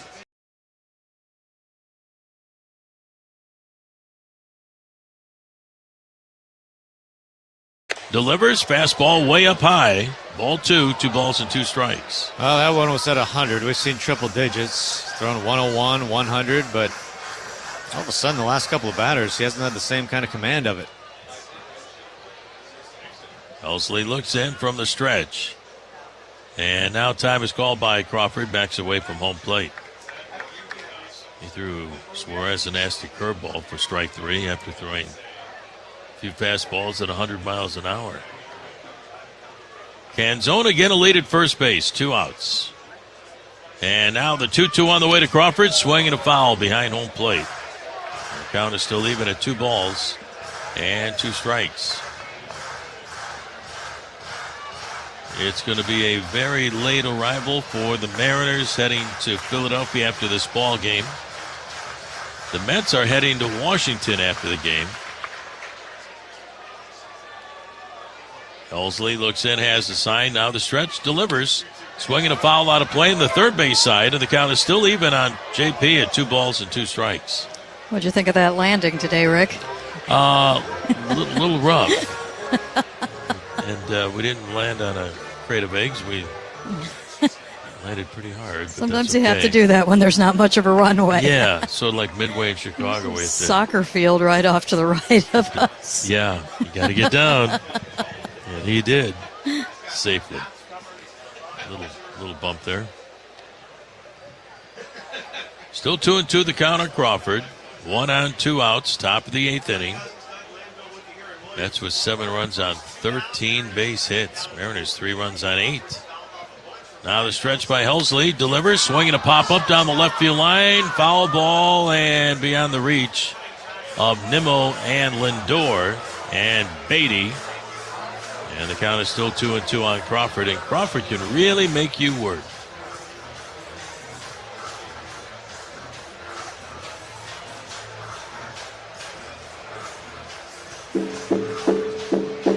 Sellout crowd here at Bowman Field here in Williamsport.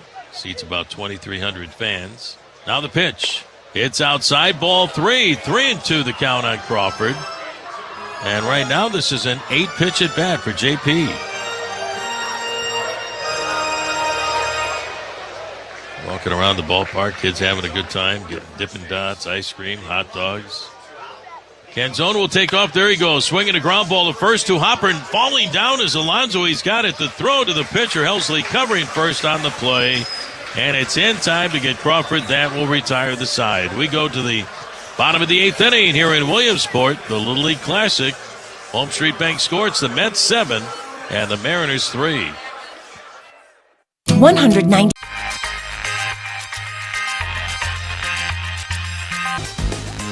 To see all this excitement around what I love to do growing up, it's crazy. What's your favorite thing about this whole event so far?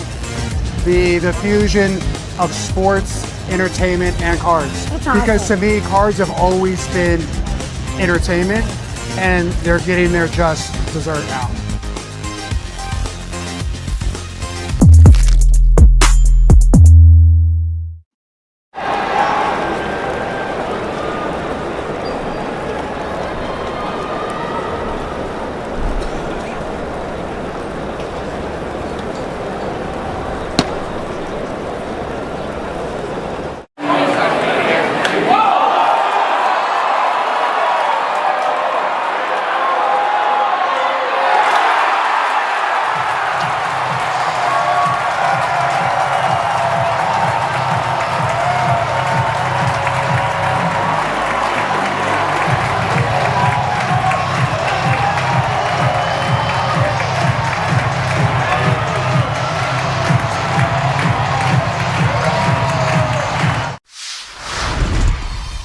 name of the business is Legacy Catering. We all were talking about how Mom taught us all how to cook. She was a cook at the public school system for ages. So we all started cooking with her, so we decided, to do the business, so we went to figure out what we're going to call it. So we said, let's cook in honor of, our mother, so that's what Legacy came in. And just remember that Legacy Catering is about people, and this is what barbecuing is all about, and this is why we love it.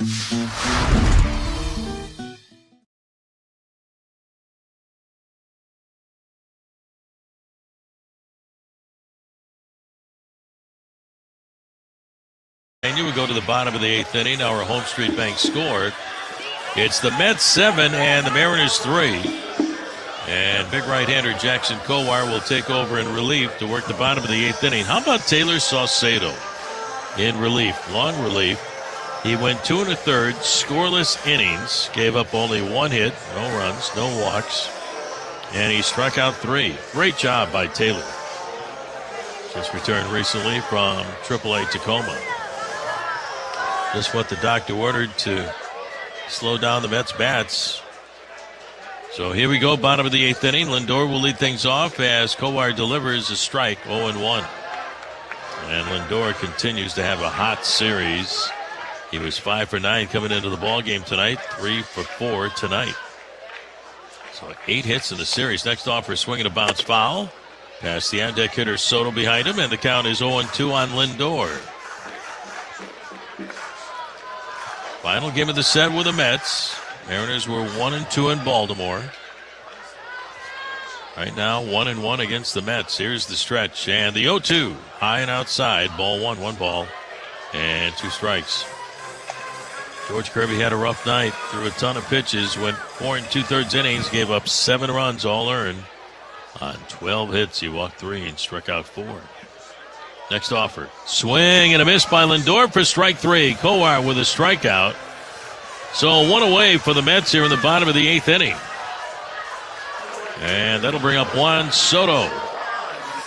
Soto has walked twice, but he's 0 for 2. Has grounded out to JP at short and grounded out to Josh Naylor over at first base. Signed that huge contract during the offseason. 15 years, $765 million. The pitch on the way, breaking ball. Low and inside for ball 1. When we get to Philadelphia tomorrow night, game 1 of the 3-game series, Logan Gilbert will get the start and the opener. And still waiting for the announcement who will start game 2. Luis Castillo will start game 3. Bryce Miller is with the ball club. And it appears that Bryce is ready to go. That would be good news for the Mariners. Man, That'd he was be outstanding. Excellent. Yeah, having Bryce back. And the reports have been really good in Tacoma. Next offer on the way to Soto. And that's his ball. 2-1 the count. The kids await the Soto shuffle every time. they get thrilled. Gets them going. Now the 2-1. A little bit of a shuffle there. There's the reaction for the kids. Ball 3. 3-1 the count on Soto. I'll tell you what, if you're a little kid and you're into baseball, you can mimic your favorite players. Batting stance. Randy's crossed arms in front of his chest. Julio's little skip at the end of a run to get a fly ball. Next offer low and inside. Ball 4. Soto draws a walk. And now the Mets have a runner on at first base with 1 out. And that will be Brandon Nimmo. 3-walk game for Soto. That's not unusual. Yeah. Ton of walks every year. Pitch mighty carefully for many good reasons. So here's Nimmo, who is 0 for 4 on the night for the Mets. Left-handed hitter. 7-3 Mets. The pitch is outside. Ball 1.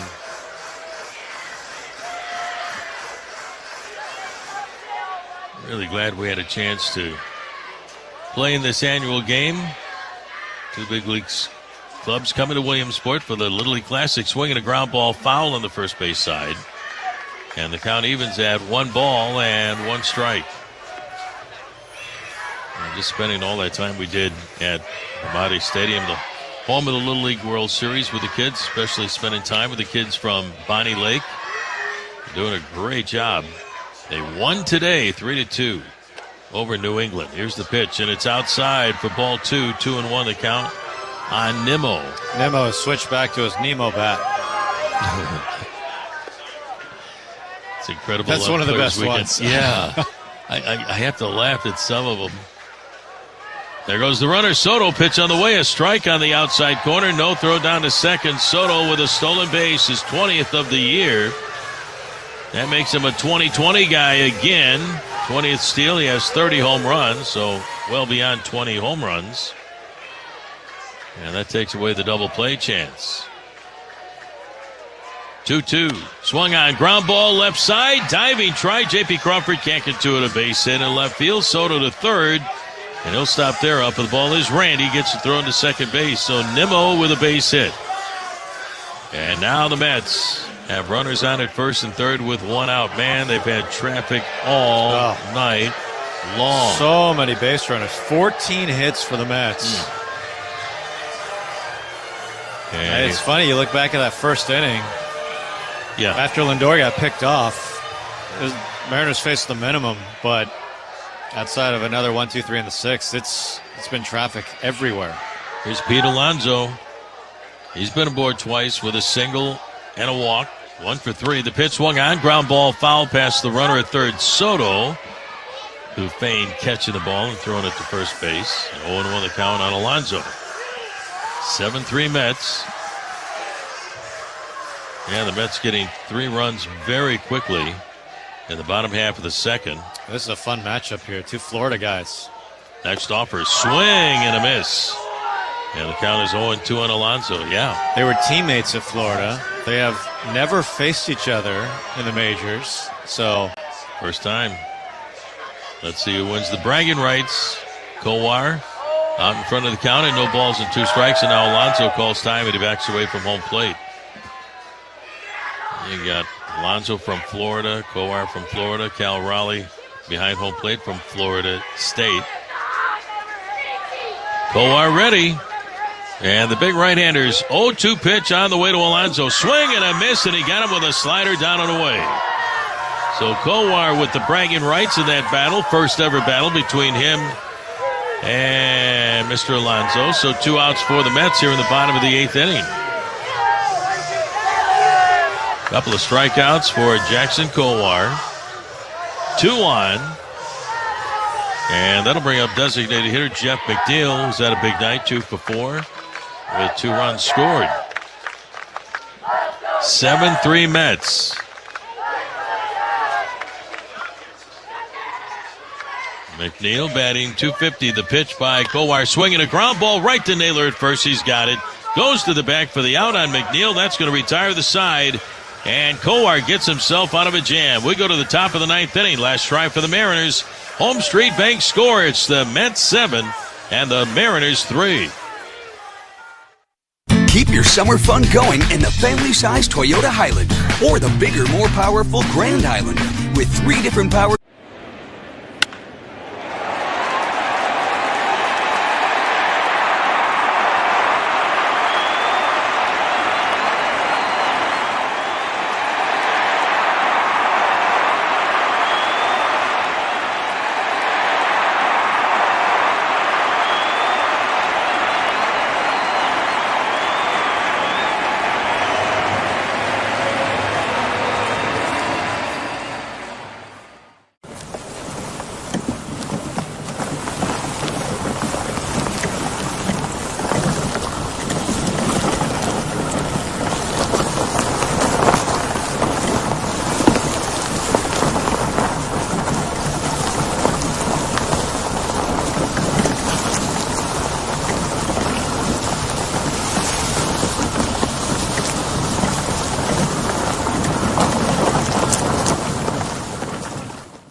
All right, so here's the Mets home jersey. To me, growing up in New York, also a very iconic jersey. The blue pinstripes that represented the Dodgers. Got the orange outline, which represented the Giants, which are the 2 teams that left New York.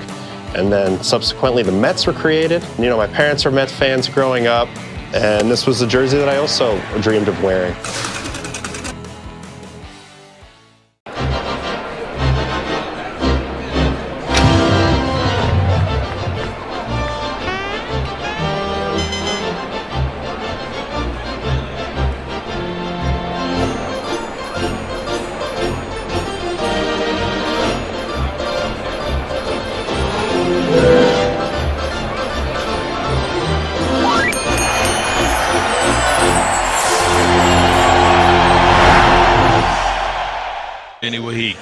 then Randy Arozarena, Cal Raleigh, and Julio Rodriguez. The Mariners a slam away from tying up this game.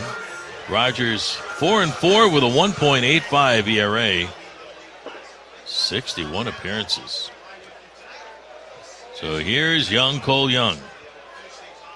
Stretch and the pitch. Fastball for a strike. Man, he gives you a different box to look where that pitch is coming out from. Pitcher's coming over the top, 3/4.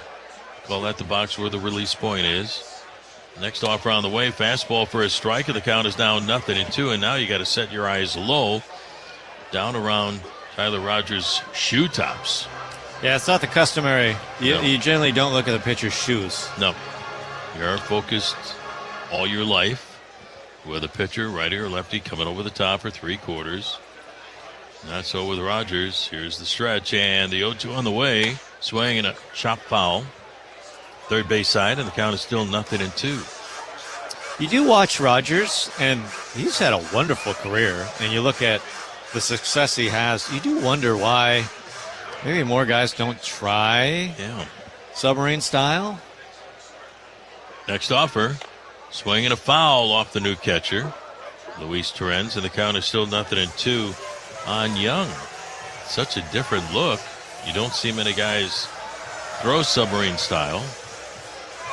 He's carved out a really nice major league career doing it. But you really have to work hard at it, and he has his career with the Giants. And now with the Mets. Next offer. Swing and a pop-up outside of third. Over to take a look as Beatty's got a lot of room, and he's there and makes the catch, and there's one out for the Mariners here in the ninth.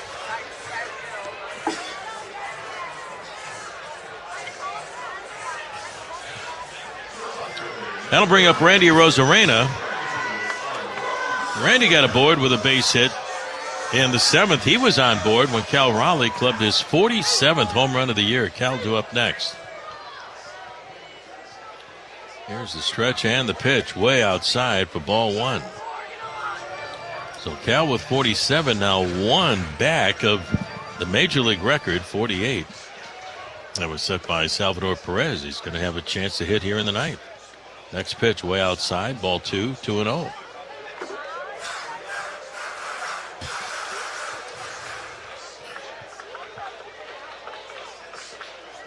Randy hit by a pitch back in the first inning. Next offer. Swing and a pop-up out of play behind the plate. And the count is now 2-1. At the end of the year, when you take a look at Cal's home runs and where he hit them, you're going to see a lot of them at T-Mobile Park, Yankee Stadium, Camden Yards, Comerica Park. You're going to see a home run at Bowman Field. Here's the pitch. Swing, a little pop-up into shallow right field. Acuna going back. He is there, and he makes the catch. And the Mariners are down to their final out here in the top half of the ninth inning. 7-3 Mets. And here comes Cal Raleigh. Well, let's see if Cal can tie the major league record with his 48th home run of the season. He just hit number 47 to the opposite field in the top of the 7th inning.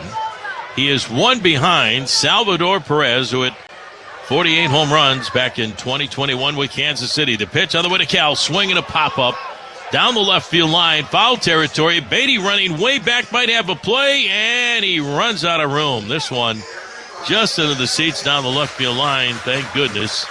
And the count is 0-1 on Cal. So Cal has a chance to tie the record right here. He's got a date with destiny if he can hit another one out of the ballpark tonight.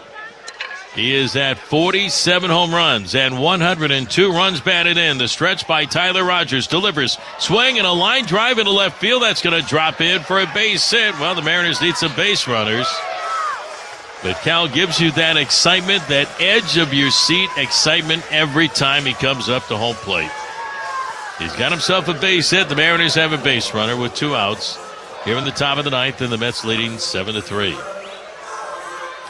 He has been something. Well, here's Julio Rodriguez looking to get it going with 2 outs after the base hit by Cal.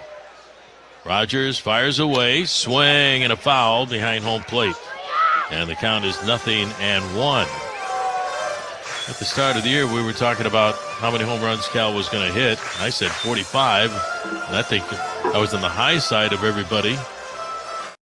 But he's going to get to close to 60 home runs if he stays on this pace. American League record 62 by Aaron Judge. The look in by Rogers, and the right-hander's 0-1 is on the way to Julio. There goes Cal swinging a line drive down the right field line. That's going to drop in. A base hit in front of Soto. Cal heading for third. He'll make it.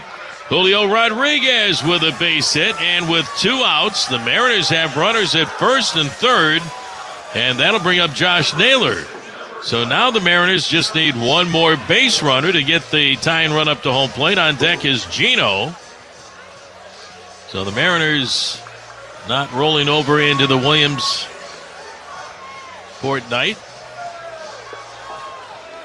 Here is Josh Naylor up there looking for his first base hit.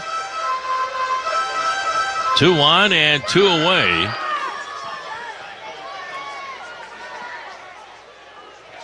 Rogers taking his time. Naylor is now set. Cal on at third. Julio, good lead at first. There he goes. Pitch on the way. He's swinging a chopper to the right side of the infield. Acuna has it. The throw to first, and it's in time to get Naylor, and the ball game is over. The Mets win the Little League Classic game here in Williamsport, Pennsylvania. A final score of 7-3, and they win the series 2-1. And for the Mariners, it's on to Philadelphia to take on the Phillies tomorrow night. But in this ball game, Cal Raleigh inching closer and closer to the Major League record for home runs in a single season by a catcher. He blasted number 47 in the top half of the 7th inning. Cal now 1 away from Salvador Perez. Once again, the final score, the Mets 7 and the Mariners 3. We'll be back with more from Bowman Field right after this timeout. Whether home or away, Mariners fans can win every day. Because when you fuel up with our